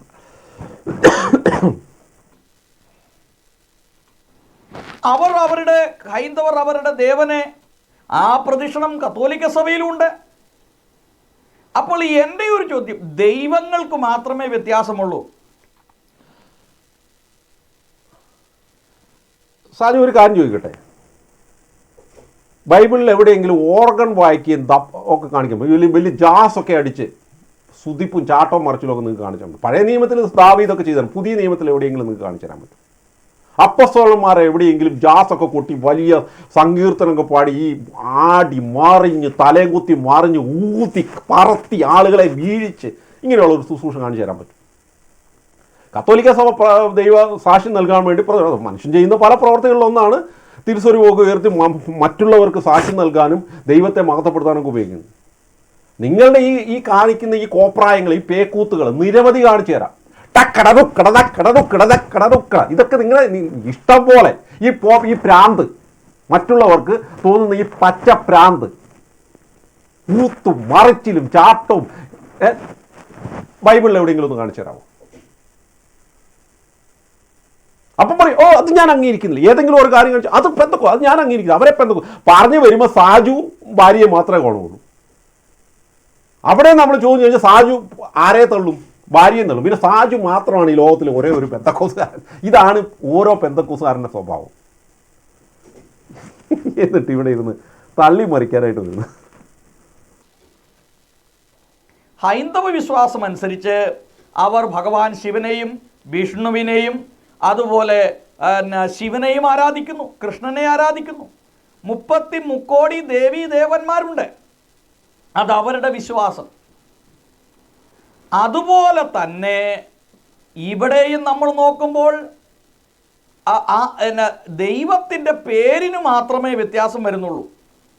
അവിടെ വിഷ്ണു എന്നും ബ്രഹ്മാവെന്നും ശിവനും എന്നും കൃഷ്ണനെന്നും രാമനെന്നും പറയുമ്പോൾ ഇവിടെ ആ പേരിന് വ്യത്യാസം വന്നു. യേശുവെന്നും ഔസേപ്പ് പിതാവെന്നും അല്ലെങ്കിൽ ഇങ്ങനെയുള്ള പേരിന് മാത്രമേ വ്യത്യാസം വരുന്നുള്ളൂ.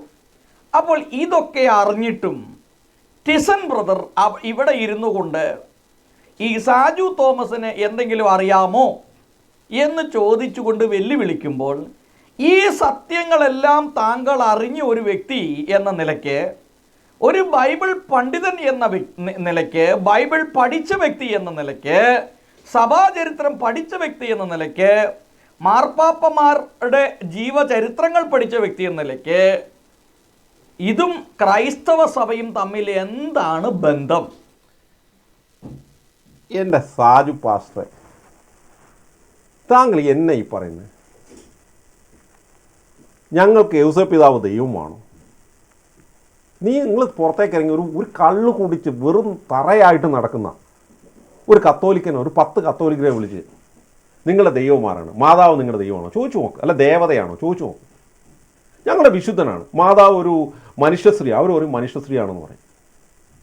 നിങ്ങൾ അവരെ ആരാധിക്കുന്നുണ്ടെന്ന് അവരോട് ഞങ്ങൾ ആരാധിക്കുന്നില്ല, ഞങ്ങൾ അവരോട് മധ്യസ്ഥ യാചിക്കുന്നുള്ളെന്ന് പറയും. ഏതൊരു സാധാരണ കത്തോലിക്കനും, നാമമാത്രമായ കത്തോലിക്കന് ഈ വിഷയങ്ങളിലൊക്കെ കത്തോലിക്ക തിയോളജി അറിയാം. കാരണം അത് അത്ര ഭക്തി, അത്ര കൃത്യമായിട്ടാണ് സഭ അതിനെ പ്രാർത്ഥനയിലൂടെയും ഒക്കെ ക്രമീകരിച്ചിരിക്കുന്നത്. അപ്പം ഞങ്ങൾ ചെയ്യാത്തൊരു കാര്യം, മാതാവ് വിഷ്ണുവിനും ശിവനും ഇന്ദ്രനും ഒക്കെ തുല്യമാണെന്നൊക്കെ പറഞ്ഞ് ഞങ്ങളുടെ വായിൽ ആരോപണം ഉന്നയിച്ചിട്ട് എന്നെയൊക്കെ ചലഞ്ച് ചെയ്യാനായിട്ട്, ഞാനിപ്പോൾ ഒരു എക്സാമ്പിൾ പറഞ്ഞുതരാം. താങ്കൾ വിശ്വസിക്കാത്ത, താങ്കൾ ചിന്തിക്കുക പോലും ചെയ്യാത്ത കുറേ കാര്യങ്ങൾ താങ്കളുടെ ഉള്ളിലേക്ക് കയറ്റി വെച്ചിട്ട് ഇതെല്ലാം താങ്കൾക്കറിയാം, എന്നിട്ടും താങ്കൾ ഇങ്ങനെ ചെയ്യുന്നു എന്നൊക്കെ പറഞ്ഞു കഴിഞ്ഞാൽ താങ്കൾ മനസ്സിൽ പോലും ചിന്തിക്കാത്ത കാര്യമായിരിക്കും. അപ്പോൾ താങ്കളിപ്പോൾ എന്നാ ചെയ്തത്? താങ്കൾ ഈ പറഞ്ഞ ഒരു കാര്യവും കത്തോലിക്ക സഭ ചെയ്യാത്തതും നുണയുമാണ്. കത്തോലിക്ക വിശ്വാസം എന്താണെന്ന് കൃത്യമായി ബൈബിളിലൂടെ എനിക്കറിയാം. താങ്കൾ ഈ പറഞ്ഞ ഹൈന്ദവ വിശ്വാസത്തോട് താരതമ്യം ചെയ്തുകൊണ്ട് കത്തോലിക്ക സഭയ്ക്കെതിരെ ആരോപിച്ച ഒരു കാര്യവും സത്യമല്ല, കല്ലുവെച്ച നുണയാണ്. ഞങ്ങൾക്കൊരൊറ്റ ദൈവമുള്ളൂ, ട്രിനിറ്റി. ഞങ്ങളുടെ വിശുദ്ധരാണ്, വിശുദ്ധരുടെ ഐക്യം ബൈബിളിൽ എഴുതി വെച്ചിട്ടുണ്ട്. തിരുവചനം വെച്ച് ഞാൻ തെളിയിച്ചു തരാം. മരിച്ചുപോയ ജീവിച്ചിരുന്ന വിശുദ്ധ ജീവിതം എന്ന് വെച്ചാൽ ക്രിസ്തുവിൽ നിദ്ര പ്രാപിച്ച മനുഷ്യരെ കുറിച്ച് ബൈബിളിലുണ്ട്, തെളിവ് തരാം.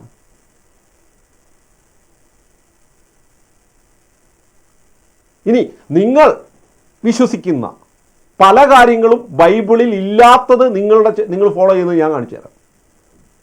വേണോ? അത് വേണോ? എൻ്റെ സഹോദരന്മാരെ, ഈ പുള്ളിയോടൊന്നും നമ്മൾ പറഞ്ഞിട്ട് കാര്യമില്ല. എനിക്ക് കൂടുതലൊന്നും പറയാനില്ല, കാരണം നമ്മുടെ സമയം വേസ്റ്റ് ചെയ്യാന്നുള്ളതേ ഉള്ളൂ. ഇനി ഈ വീഡിയോ എന്ന് കഴിയുമ്പോൾ പുള്ളി കുറേ ഇതുപോലത്തെ നുണ പറയുന്നതിന് ലൈസൻസ് ഇല്ലാത്ത ഒരാൾക്ക്, മനസാക്ഷി കുത്തില്ലാത്ത ആൾക്ക് വേണം 50,000 നുണ വേണേലും പറയാം. അവൻ്റെ ജീവിതം മുഴുവൻ നുണ പറഞ്ഞുകൊണ്ടിരിക്കാൻ പറ്റും. കാരണം നമുക്കത് പറ്റത്തില്ലല്ലോ. നമ്മൾക്കൊരു കാര്യം പറയണമെങ്കിൽ അതിന് സത്യസന്ധത വേണം. ഒരാൾക്കെതിരെ ഒരു ആരോപണം ഉന്നയിക്കണമെങ്കിൽ ആരോപണത്തിന് കൃത്യമായ മനസ്സാക്ഷിക്ക് നിരക്കുന്ന തെളിവുകൾ വേണം. ഇത് അവർക്കില്ലാത്തതുകൊണ്ട് ഇവർക്കിത് പ്രശ്നമല്ല. അപ്പം പ്രിയപ്പെട്ട സഹോദരന്മാരെ, ഇതേ ഇപ്പോൾ എത്ര മിനിറ്റായി? ഏതോ 15 മിനിറ്റായ ഒരു വീഡിയോ ആയിട്ടുള്ളൂ. ഏകദേശം 10-44 മിനിറ്റുള്ള ഒരു കാര്യമാണ്. നമ്മളിതിങ്ങനെ പിന്നെയും ചെയ്തുകൊണ്ടിരുന്നിട്ട് പ്രത്യേകിച്ച് ഗുണമൊന്നുമില്ല. ഇതിൽ നിന്ന് തന്നെ ഈ പറയുന്ന കാര്യങ്ങൾ ഇപ്പോൾ എനിക്ക് വളരെ കൃത്യമായിട്ട് ഞാൻ ചലഞ്ച് ചെയ്തിരിക്കുന്നു. ഈ പറയുന്ന ഏതൊരു വിഷയത്തിൽ ഈ ഷാജു മുന്നോട്ട് വെച്ച ഈ 4-5 ചോദ്യങ്ങളൊക്കെ ചോദിക്കുന്നുണ്ട് കേട്ടോ. ചോദ്യം ചോദിക്കാൻ ആർക്കാ പറ്റില്ലാത്തത്? കുറേ നുണ ഒരാളുടെ മേൽ ആരോപിച്ചിട്ട്, അല്ലെ കത്തോലിക്ക സഭയുടെ മേൽ ആരോപിച്ചിട്ട് കത്തോലിക്ക സഭ വിഗ്രഹാരാധകരാണ് എന്നിട്ട് ചോദ്യം ചോദിക്കത്തില്ല. അതേ സ്ഥാനത്ത് കറക്റ്റാണ്. കത്തോലിക്ക സഭ വിഗ്രഹാരാധന ചെയ്യുന്നുണ്ടോ? സംഭവത്തിന് വരിക. വിശുദ്ധ ബൈബിൾ അനുസരിച്ച് എന്താണ് വിഗ്രഹം? എങ്ങനെയാണ് നമ്മൾ വിഗ്രഹത്തെ മനസ്സിലാക്കേണ്ടത്? അങ്ങനെ അടിസ്ഥാനപരമായ ചർച്ചയിലൂടെ പോയിട്ട് കത്തോലിക്ക സഭ ബൈബിൾ അനുസരിച്ച് വിഗ്രഹാരാധന ചെയ്യുന്നുണ്ടോ എന്നൊക്കെ നമുക്ക് ചർച്ച ചെയ്യാം. അല്ല ചുമ്മാ ഈ തള്ളി മറിക്കാൻ, ഈ വിശ്വാസികളെ പറ്റിക്കാൻ വേണ്ടി ചെയ്യുന്ന പരിപാടി. ഇവിടെ ഇരുന്നു കൊണ്ട് ഈ സാജു തോമസിന് എന്തെങ്കിലും അറിയാമോ എന്ന് ചോദിച്ചുകൊണ്ട് വെല്ലുവിളിക്കുമ്പോൾ ഈ സത്യങ്ങളെല്ലാം താങ്കൾ അറിഞ്ഞ ഒരു വ്യക്തി എന്ന നിലയ്ക്ക്, ഒരു ബൈബിൾ പണ്ഡിതൻ എന്ന നിലയ്ക്ക്, ബൈബിൾ പഠിച്ച വ്യക്തി എന്ന നിലയ്ക്ക്, സഭാചരിത്രം പഠിച്ച വ്യക്തി എന്ന നിലയ്ക്ക്, മാർപ്പാപ്പമാരുടെ ജീവചരിത്രങ്ങൾ പഠിച്ച വ്യക്തി എന്ന നിലയ്ക്ക് ഇതും ക്രൈസ്തവ സഭയും തമ്മിൽ എന്താണ് ബന്ധം? സാജു, താങ്കൾ ഈ പറഞ്ഞതൊന്നും സത്യങ്ങളല്ല, നുണകളാണ്. താങ്കൾ കത്തോലിക്ക സഭയ്ക്കെതിരെ ഇതുവരെ ഈ 15 മിനിറ്റ് വീഡിയോയിൽ പറഞ്ഞിരിക്കുന്ന കാര്യങ്ങളൊക്കെ കല്ലുവെച്ച നുണകളാണ്. താങ്കൾ പറഞ്ഞു കത്തോലിക്കർക്ക് ഹിന്ദുക്കളെ പോലെ ഒത്തിരി ദൈവങ്ങളുണ്ട്, കത്തോലിക്കൽ യേശുവേ പിതാവ് ഞങ്ങളുടെ ദൈവമല്ല. ഒരു എക്സാമ്പിളാണ് പറഞ്ഞത്. ഇപ്പം വിശുദ്ധരുടെ വിശുദ്ധ സെയിൻസ് എന്ന് പറയുന്നത് ശരിയാണോ അല്ലയോ അതൊക്കെ നമുക്ക് പരിശോധിക്കാം, ബൈബിൾ വെച്ച് തന്നെ പരിശോധിക്കാം. അപ്പോൾ അതുകൊണ്ട് ഞാൻ ചെയ്യാത്തതും കത്തോലിക്ക സഭ ചെയ്യാത്തതും ഞാൻ വിശ്വസിക്കാത്തതും ഒക്കെ കാര്യങ്ങൾ ഞങ്ങളുടെ ഉള്ളിൽ തിരികെ വെച്ചിട്ട് അത് വെച്ച് ചോദ്യം ചോദിക്കുക എന്ന് പറയുന്ന സ്ട്രോമാൻ ഉണ്ടാക്കി, നുണകൾ ഉണ്ടാക്കി ചോദ്യം ചോദിക്കുന്ന പെന്തക്കോസ് അടവ് എൻ്റെ അടുത്തേക്ക് ഇറക്കാൻ നിൽക്കണ്ട. താങ്കളിൽ തന്നെ ഈ മലയാളത്തിലൊരു നാടൻ ചൊല്ലുണ്ട്, അണ്ടിയോടടുത്താലേ മാങ്ങയുടെ പുളി അറിയാൻ പറ്റുള്ളൂ. അപ്പോൾ താങ്കൾ എന്താണെന്ന് സത്യസന്ധതയും മനസാക്ഷിയുമുള്ള മനുഷ്യർക്ക് വ്യക്തമാക്കുന്നതാണ് ഞാനും താങ്കളും തമ്മിലുള്ള ഇൻട്രാക്ഷൻ. അത് തീരുമാനിക്കട്ടെ. ഇപ്പം പ്രിൻസ് PS എന്ന് പറയുന്ന ഒരുത്തൻ ഭൂലോകത്തെറി മനുഷ്യന് ചിന്തിക്കാൻ പോലും പറ്റാത്ത രീതിയിൽ വൃത്തികേടുകൾ പറഞ്ഞുകൊണ്ട് സുവിശേഷം 1-2 മണിക്കൂർ ക്ലബ് ഹൗസിൽ എന്ന് പറയുമ്പോൾ അവൻ്റെ കൂടെ പോയിരുന്ന് ക്ലബ് ഹൗസിലെ 90% പെന്തക്കോസുകാരും അവരെ താങ്ങിക്കൊണ്ടിരിക്കും. അപ്പം അവരെ സംബന്ധിച്ചോളം പ്രിൻസ് PS നായിൻ്റെ മോനെ എന്നും അപ്പനെ വിളിക്കുന്നതും തന്തയ്ക്ക് വിളിക്കുന്നതും മാതൃഭോഗി എന്ന് വിളിക്കുന്നതും നുണ പറയുന്നതും വ്യാജം പറയുന്നതും എല്ലാം അവർക്ക് വലിയ അഭിഷേകമാണ്. എന്നാൽ സഹോദരൻ, ഇത് ബിബ്ലിക്കലി അല്ല. ഇത് ഇങ്ങനെയല്ല നമ്മൾ എതിരാളികളെ നേരിടുന്നത്. നിന്ദനത്തിന് പകരം നിന്ദനം നൽകരുത്, ശത്രുക്കളെ സ്നേഹിക്കണം, നമ്മുടെ വാക്കുകൾ നമ്മൾ വൃത്തികേടുകൾ പറയരുത് എന്ന് പറയാൻ അവിടെയുള്ള ഈ ക്ലബ് ഹൗസ് എന്ന സോഷ്യൽ മീഡിയയിൽ, ഞങ്ങളൊക്കെ അറിയുന്ന സോഷ്യൽ മീഡിയയിൽ ഒരു പെന്തക്കോസുകാരനെ കണ്ടിട്ടുണ്ടോ എന്നുള്ള കാര്യം എനിക്ക് സംശയമാണ്. ഉണ്ടാവും. ഇനി ആരെങ്കിലും ഒരു പെന്തക്കോസുകാരൻ ആരെങ്കിലും ഒന്ന് പറഞ്ഞാൽ ബാക്കിയിരിക്കുന്ന അവിടുത്തെ സകല എണ്ണങ്ങളും കൂടെ അവൻ്റെ മണ്ടയ്ക്ക് കയറി അവൻ്റെ അപ്പനും അമ്മയ്ക്കും തള്ളയ്ക്കൊക്കെ പറയും. ഇതേ അരൂപി തന്നെയാണ് താങ്കളില്ലെങ്കിൽ എനിക്കൊന്നും ചെയ്യാൻ പറ്റില്ല. ദുഃഖത്തോടെ നോക്കി, ലോകത്തിൽ ഒരു മനുഷ്യനും നശിക്കണമെന്ന് ദൈവം ആഗ്രഹിക്കുന്നില്ല. പക്ഷേ സ്വയം നശിക്കാൻ തീരുമാനിച്ചാൽ നമുക്ക് എന്ത് ചെയ്യാൻ പറ്റും?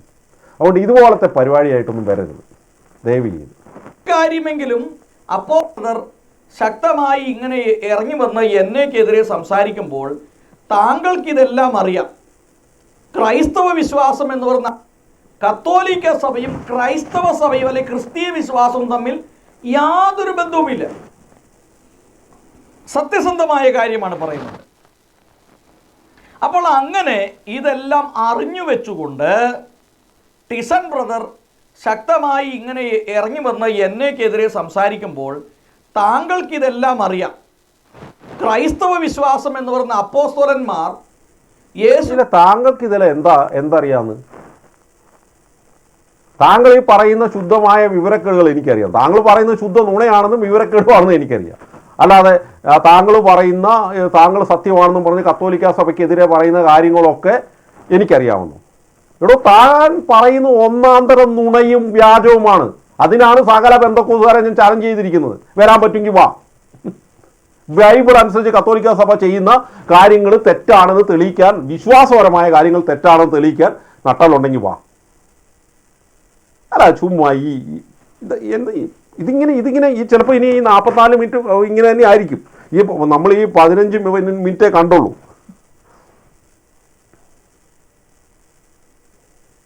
ക്രിസ്തു കാണിച്ചതോ അപ്പോസ്തലന്മാർ പഠിപ്പിച്ചതോ ആയിട്ടുള്ള മാതൃകയല്ല കത്തോലിക്ക സഭ പിന്തുടരുന്നത്. അല്ലെങ്കിൽ വാ സംവാദത്തിന് വാ, പരിശോധിക്കാം എന്താണ് ക്രിസ്തുവിൻ്റെ മാതൃക, ഏത് കാര്യമാണ് കത്തോലിക്ക സഭ അപ്പോസ്തലന്മാർ പഠിപ്പിക്കാത്തത് ചെയ്തത്. സംവാദത്തിന് വാ, വിശുദ്ധ ബൈബിൾ വെച്ച് നമുക്ക് പരിശോധിക്കാം. പക്ഷെ എല്ലാം കൃത്യമായി ബൈബിളിൽ നിന്ന് കാണിച്ചു തരണം കേട്ടോ. ചുമ്മാ അങ്ങോട്ട് തള്ളി മറിച്ചാൽ പോരെ, എല്ലാത്തിനും വചനം തരുന്നവരല്ലേ. അപ്പം ബൈബിളിൽ നിന്ന് തെളിവ് തരണം. കാരണം അല്ല ചുമ്മാ എന്തെങ്കിലും തള്ളി മറിച്ചിട്ട് പോയാൽ പോരാ. അല്ലെങ്കിൽ ഒരു കാര്യമെങ്കിലും അപ്പോസ്തലന്മാർ പഠിപ്പിച്ച ഒരു കാര്യമെങ്കിലും ഈ കത്തോലിക്ക സഭ തീർച്ചയായിട്ടും കൊണ്ടുപോകുന്നുണ്ടെങ്കിൽ ടീസൺ ബ്രദർ പറയാം. പിന്നെ ഒരു സംവാദത്തിൽ നമ്മൾ വന്നിരിക്കുമ്പോൾ അവിടെ കിടന്ന് ദേഷ്യപ്പെട്ട് അലറിക്കൂവി വയലൻ്റായി പ്രഷർ കൂട്ടിയതുകൊണ്ട് കാര്യമില്ല. നിങ്ങൾ കേട്ടല്ലോ, ദേഷ്യപ്പെട്ട് വയലൻ്റായി അലറിക്കൂവി പ്രഷർ കൂട്ടിയതുകൊണ്ട്. നിങ്ങൾക്കെല്ലാം എന്നെ അറിയാവുന്നതാണ്. ഇനി എൻ്റെ യൂട്യൂബ് ചാനലിൽ എൻ്റെ സംവാദങ്ങളൊക്കെ കിടപ്പുണ്ട്. ഇതാണ് ഏറ്റവും വലിയ തട്ടിപ്പ്. ഇനി ഇവൻ പറയും ടിസനുമായിട്ട് ഇനി സംവാദത്തിന് പറ്റത്തില്ല. എന്താണ്, അവൻ ദേഷ്യപ്പെട്ട് അലറിക്കൂവി വയലൻ്റ് ആവും. രണ്ട് ഇമാർ ടൂത്ത് വൈറ്റേഴ്സ് പറഞ്ഞിട്ടുണ്ട് ഞാൻ ഭയങ്കര തെറിയനാണ്. ഇതിൻ്റെ കൂടെ ഇവരാണ് ഏറ്റവും വലിയ തെറിയന്മാർ. എത്രയോ സംവാദങ്ങൾ പരിശുദ്ധാത്മാവിൻ്റെ കൃപയാൽ ലോറൻസ് യോഹനാനുമായിട്ട് പല നടന്ന് യൂട്യൂബിൽ കിടപ്പുണ്ട്, തെളിവുകൾ സഹിതം, ലൈവ്, എഡിറ്റ് ചെയ്യാത്ത ലൈവ്. അതിനകത്ത് ഞാൻ ഈ പറഞ്ഞ പോലെ അലറിക്കൂവിയിട്ടുണ്ടോ, ഞാൻ അത് ചെയ്തിട്ടുണ്ട്, ഇയാൾ ഈ പറയുന്ന കാര്യങ്ങൾ ചെയ്തിട്ടുണ്ടോ. ക്ലബ് ഹൗസിലൊക്കെ ഇരുന്ന് നമ്മൾ നല്ല ദേഷ്യപ്പെട്ടിട്ടൊക്കെ ഉണ്ട്. അത് നാം സംഭവിക്കും. ഇയാളുമായിട്ടുള്ള ഒരു ഡിസ്കഷനിൽ ഞാൻ രൂക്ഷമായ ഭാഷ സംസാരിക്കും. കാരണം അതുപോലത്തെ ഉടായിപ്പായിരുന്നു. ഇതൊക്കെയാണ് ഇവരെ. അതുകൊണ്ട് പ്രിയപ്പെട്ട സഹോദരന്മാർ, നമ്മൾ ഒത്തിരി പറഞ്ഞിട്ടൊന്നും കാര്യമില്ല. ഈ പെന്തക്കോസ് അരൂപി എന്ന് പറയുന്നത്, ഞാനൊരിക്കലും എല്ലാ പെന്തക്കോസുകാരും കത്തോലിക്ക സഭയ്ക്ക് അങ്ങനെ നിലപാടില്ല, സാത്താൻ അരൂപിയാണ് അല്ലെങ്കിൽ സാത്താനാണ് പരിശുദ്ധാത്മാവ്. പക്ഷേ കേരളത്തിലെ നല്ലൊരു ശതമാനം മലയാളി പെന്തക്കോസുകാരിലെ പരിശുദ്ധാത്മാവ് ഈവിൾ സ്പിരിറ്റ് ആണോ എന്ന്, ഇവർ വിളിക്കുന്ന പരിശുദ്ധാത്മാവ് യഥാർത്ഥത്തിൽ ഈവിൾ സ്പിരിറ്റ് ആണോ എന്ന് എനിക്ക് സംശയമാണ് കേട്ടോ. ഞാൻ അങ്ങനെ ഒന്നും ഉറപ്പിച്ച് പറയാൻ ആളൊന്നുമല്ല, എനിക്ക് അങ്ങനത്തെ കൺവിൻഷനൊന്നും കിട്ടിയിട്ടൊന്നുമില്ല. പക്ഷേ ഈ നമ്മുടെ ഇൻ്റലക്ച്വൽ ബുദ്ധി ഉപയോഗിച്ച് നമ്മൾ നല്ലവരെന്നും സത്യസന്ധരെന്നും വിശ്വസിക്കുന്ന ചില വ്യക്തികളിൽ നിന്ന് പോലും നമുക്ക് ഇതുപോലെ എക്സ്പീരിയൻസ് ഉണ്ടാകുമ്പോൾ, ഈ സാജു ഈ പാസ്റ്ററിനൊക്കെ ഇതുപോലെയൊക്കെയുള്ള എക്സ്പീരിയൻസ് ഉണ്ടാകുമ്പം ഇയാളിൽ പ്രവർത്തിക്കുന്ന ഈവിളാണോ എന്ന് എനിക്ക് സംശയമുണ്ട്. വെളിച്ച ദൂതൻ്റെ വേഷത്തിൽ പെടുവാണ്. ഞാൻ അങ്ങനെയാണെന്നും പറയുന്നില്ല കേട്ടോ.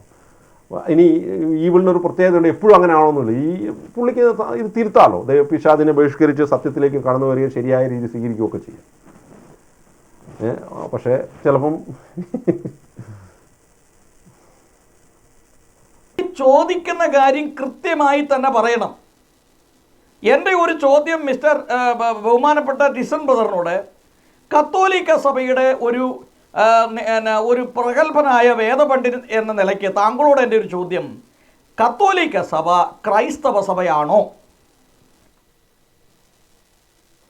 ഞാൻ പ്രമുഖനായ വേദപണ്ഡിതനൊന്നുമല്ല, പക്ഷേ പെന്തക്കോസ് സമൂഹത്തിലെ ഏറ്റവും തലമൂർത്ത പാസ്റ്ററും വേദപണ്ഡിതനേക്കാളും ബിബ്ലിക്കലി എനിക്ക് ചലഞ്ച് ചെയ്യാൻ പറ്റുമെന്ന് എനിക്ക് ഉറപ്പുണ്ട്. അതുകൊണ്ട് പെന്തക്കോസ് സമൂഹത്തിലെ വിവരം കെട്ട ഭൂരിപക്ഷം ആളുകളെ തള്ളിക്കൊണ്ട് ഞാൻ പറയുകയാണ്, കത്തോലിക്ക സഭയിലെ ഏറ്റവും ചെറിയവനായ ഒരു വിശ്വാസിയായ ഞാൻ പറയുകയാണ്, കത്തോലിക്ക സഭയാണ് യഥാർത്ഥ ക്രിസ്തുവിൻ്റെ സഭ. സംവാദത്തിന് ധൈര്യം ഉണ്ടെങ്കിൽ വാ. സംവാദ വിഷയം എന്താണ്? ബൈബിൾ അനുസരിച്ച് ഏതാണ് ക്രിസ്തുവിൻ്റെ സഭ? ആ സഭയുടെ ലക്ഷണം ആദ്യം നമുക്കത് പരിശോധിക്കാം. അതിനുശേഷം ആ സഭയുടെ ലക്ഷണം ഏത് സഭയ്ക്കാണോ ഉള്ളത്? പെന്തക്കോസ് സഭയ്ക്കാണോ കത്തോലിക്ക സഭയ്ക്കാണോ ആണോ ഉള്ളത്? സംവാദത്തിനുണ്ടോ?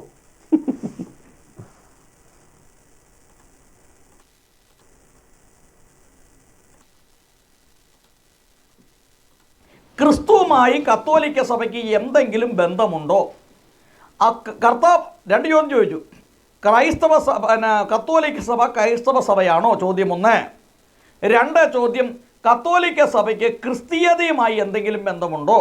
അടുത്തത് 3ാമത്തെ ചോദ്യം, കർത്താവായി യേശുക്രിസ്തു പഠിപ്പിച്ച ഏതെങ്കിലും ഒരു കൽപ്പന കത്തോലിക്ക സഭയിൽ പാലിക്കുന്നുണ്ടോ?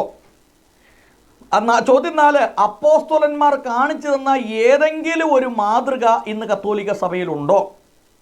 അപ്പോസ്തലന്മാർ പഠിപ്പിച്ച ഏതെങ്കിലും 5 അപ്പോസ്തലന്മാർ പഠിപ്പിച്ച ഏതെങ്കിലും ഒരു വിശ്വാസ സംഹിത ഇവർ ഫോളോ ചെയ്യുന്നുണ്ടോ? ഞാൻ അന്നും ഇന്നും എന്നും പറയും, ക്രിസ്തീയ വിശ്വാസം എന്ന് പറയുന്നത് പെന്തക്കോസ്തൽ വിശ്വാസമാണ്. അതിന് ഏത് ക്രിസ്തീയ വിശ്വാസം എന്ന് പറയുന്നത് പെന്തക്കോസ് വിശ്വാസം, ഏത് 130 വർഷം മുമ്പ് ചാൾസ് ബെർഹാമിൽ നിന്ന് ആരംഭിച്ച വിശ്വാസം. ഈ ലോകത്തിൽ എത്ര പെന്തക്കോസുകാരുണ്ട്? നൂജൻ പെന്തക്കോസുകാർ ഇയാൾ അംഗീകരിക്കുമോ? പോട്ടെ, ഏകദേശം 6 കോടിയോളം പെന്തക്കോസ് സമൂഹം ഉണ്ടെന്നാണ് പറയുന്നത്. അതിൽ തന്നെ ഒരു 70-80% നൂജനും കൾട്ടുകളും ഒക്കെയാണ്. ആഫ്രിക്കയിലൊക്കെയുള്ള നമുക്ക് ചിന്തിക്കാൻ പോലും പറ്റാത്ത രീതിയിലുള്ള പെന്തക്കോസ് സമൂഹങ്ങളാണുള്ളത്. അപ്പോൾ ഈ 2000 വർഷത്തെ ക്രൈസ്തവ വിശ്വാസത്തിൻ്റെ ഭാഗം ലോകത്തിലെ 200 അല്ലെങ്കിൽ 3 ബില്യൺ ആളുകളിൽ 3 ബില്യൺ ആളുകളിൽ ആകെ ഉള്ളത് ഇയാളെപ്പോലെ വിശ്വസിക്കുന്ന ഒരു 10 ലക്ഷം പേരാണ്. എനിക്കറിയത്തില്ലാണ്ട് ചോദിക്കുക. അപ്പോൾ ഈ ചാൾസ് ബെർഹാമിലൂടെ ആരംഭിച്ചു. ഇവർ പറയും ക്രിസ്തുവിന് മുമ്പേ പെന്തക്കോസ്, ഒന്ന് കാണിച്ചെന്നാൽ മതി. ഈ ചാൾസ് ബെർഹാമിൻ്റെ പെന്തക്കോസ് സഭയുടെ വിശ്വാസത്തിൻ്റെ ചരിത്രരേഖകളൊന്ന് നിങ്ങളൊരു മാർട്ടിൻ ലൂതറിന് ശേഷം നിങ്ങളൊന്ന് കാണിച്ചു തന്നാൽ മതി. 4 അല്ലെങ്കിൽ ഒരു 4 നൂറ്റാണ്ട് മുമ്പോട്ട് ഇങ്ങോട്ടുള്ള നിങ്ങളുടെ പെന്തക്കോസ് വിശ്വാസം എന്ന് പറയുന്ന ഇന്ന് നിങ്ങൾ ഹോൾഡ് ചെയ്യുന്ന ഒരു വിശ്വാസം ആരംഭിക്കുന്നത് തന്നെ എവിടുന്ന? 130 വർഷം മുമ്പ് അസൂസ സ്ട്രീറ്റിൽ ആരംഭിച്ച ഈ പ്രസ്ഥാനക്കാരനാണ്. ഈ തള്ളിമറിക്കാൻ ആരെക്കൊണ്ടും പറ്റും. പക്ഷേ ഇതുപോലത്തെ തള്ളിമറിയൊന്നും എൻ്റെ ജീവിതത്തിൽ ഞാൻ കണ്ടിട്ടില്ല കേട്ടോ. ഇയാൾ ഇപ്പോൾ 4-5 ചോദ്യങ്ങൾ ചോദിച്ചു. ചോദ്യം ചോദിക്കാം, കുറേ ചോദ്യങ്ങൾ എഴുതുന്നു, അങ്ങോട്ട് വലിയ വായിൽ ചോദിക്കാൻ ആരെ കൊണ്ടാ പറ്റിയല്ലാത്ത ഒരു ചോദ്യമായിട്ട് വാ. ക്രിസ്തുവിൻ്റെ കത്തോലിക്ക സഭ ക്രിസ്തുവിൻ്റെ സഭയാണോ? അതെ. അല്ലാതെ തെളിയിക്കാൻ കപ്പാസിറ്റി ഉണ്ടെങ്കിൽ വാ, സംവാദം നടത്താം. അപ്പോൾ സഭ എന്താണ്? ക്രിസ്തു ബൈബിളിലൂടെ വെളിപ്പെടുന്ന സഭ എന്താണ്? യഥാർത്ഥ സഭയുടെ സ്വഭാവം എന്താണ്? അത് പെന്തക്കോസ് സഭയ്ക്കാണോ കത്തോലിക്ക സഭയ്ക്കാണോ ഉള്ളത്? സംവാദത്തിന് തയ്യാറുണ്ടോ? Double side സംവാദമാണോ? ധൈര്യമുണ്ടോ വരാൻ? രണ്ടാമത്, താങ്കൾ ചോദിച്ച കത്തോലിക്ക സഭ ചെയ്യുന്ന ഏതെങ്കിലും ഒരു കാര്യം ബിബ്ലിക്കലാണെന്ന് തെളിയിക്കാൻ പറ്റുമോ? കത്തോലിക്ക സഭ ചെയ്യുന്ന ഏതെങ്കിലും ഒരു കാര്യം ബിബ്ലിക്കൽ അല്ല എന്ന് തെളിയിക്കാൻ നിനക്ക് കപ്പാസിറ്റി ഉണ്ടോ? സാജു, നീ പറയുന്ന പല കാര്യങ്ങളും നിങ്ങളെ കർത്തൃമേശയുടെ അടക്കം ബിബ്ലിക്കൽ അല്ല എന്ന് തെളിയിച്ച് ഞാൻ തരാം. ധൈര്യമുണ്ടോ? പിന്നെ എന്തൊക്കെയാ 4-5 ചോദ്യം, ഏത് വേണമെങ്കിലും പോരെ. ചുമ്മാ തള്ളി മറിക്കുക. 130 വർഷം മുമ്പുണ്ടായ ചാൾസ് ബെർഹാം എന്ന ഒരു വ്യക്തിയിലൂടെ ആരംഭിച്ച പെന്തക്കോസ് സഭ, ഇവൻ പറയും അതൊന്നുമല്ല, പെന്തക്കോസ് സഭ പണ്ട് ക്രിസ്തുവിൻ്റെ കാലത്ത് തൊട്ടേ ഉണ്ടായിരുന്നു എന്നൊക്കെ പറഞ്ഞു കളയും. ക്രിസ്തു ഉണ്ടാകുന്നതിന് മുമ്പേ പെന്തക്കോസ് സഭ ഉണ്ടെന്നൊക്കെ പറഞ്ഞു കളയും. അങ്ങനത്തെ ഉടായ്പകളാണ്. എനിവേ, സാജു പാസ്റ്ററെ, എനിക്ക് കൂടുതലൊന്നും പറയാനില്ല. ലോകം മുഴുവൻ നേടിയാലും ആത്മാവ് നഷ്ടപ്പെട്ടാൽ എന്ത് ഫലം? നിങ്ങളുടെ മനസാക്ഷിയെ നിങ്ങൾ വഞ്ചിക്കരുത്. പെന്തക്കോസ് വികാരം കൊണ്ട് പ്രത്യേകിച്ച് ഗുണമൊന്നുമില്ല. ദൈവം നിങ്ങൾക്ക് തന്ന യുക്തിയെയും നിങ്ങളുടെ ഇതിനെയൊക്കെ നിങ്ങൾ സത്യസന്ധമായി വിശ്വാസപരമായി വിശുദ്ധ ബൈബിളിലൂടെ ഒന്ന് അപ്ലൈ ചെയ്യുക. അപ്പം നിങ്ങൾക്ക് മനസ്സിലാകും നിങ്ങൾ യഥാർത്ഥത്തിൽ ക്രിസ്തുവിൻ്റെ സഭയിലല്ല, ഒരു വ്യാജ സഭയിലാണ് നിൽക്കുന്നതെന്ന്. അത്രമാത്രമേ എനിക്ക് പറയാനുള്ളൂ. സാജു പാസ്റ്ററിന് വേണ്ടി ഞാൻ പ്രാർത്ഥിക്കാം. പരിശുദ്ധ കന്യാമറിയത്തിൻ്റെ മധ്യസ്ഥയിൽ ഞാൻ പ്രാർത്ഥിക്കുന്നു. ദൈവമേ, ഈ മകന് സത്യം മനസ്സിലാക്കുവാനും സത്യസഭയായ കത്തോലിക്ക സഭയിലേക്ക് മടങ്ങുവാനുമുള്ള കൃപ നൽകണമേ. അറ്റ്ലീസ്റ്റ് തൻ്റെ തെറ്റുകൾ മനസ്സിലാക്കി മനസാക്ഷിയോട് നീതി പുലർത്തി ജീവിക്കുവാനുള്ള കൃപയെങ്കിലും നൽകണമേ എന്ന് ഞാൻ പ്രാർത്ഥിക്കുന്നു. ആമേൻ.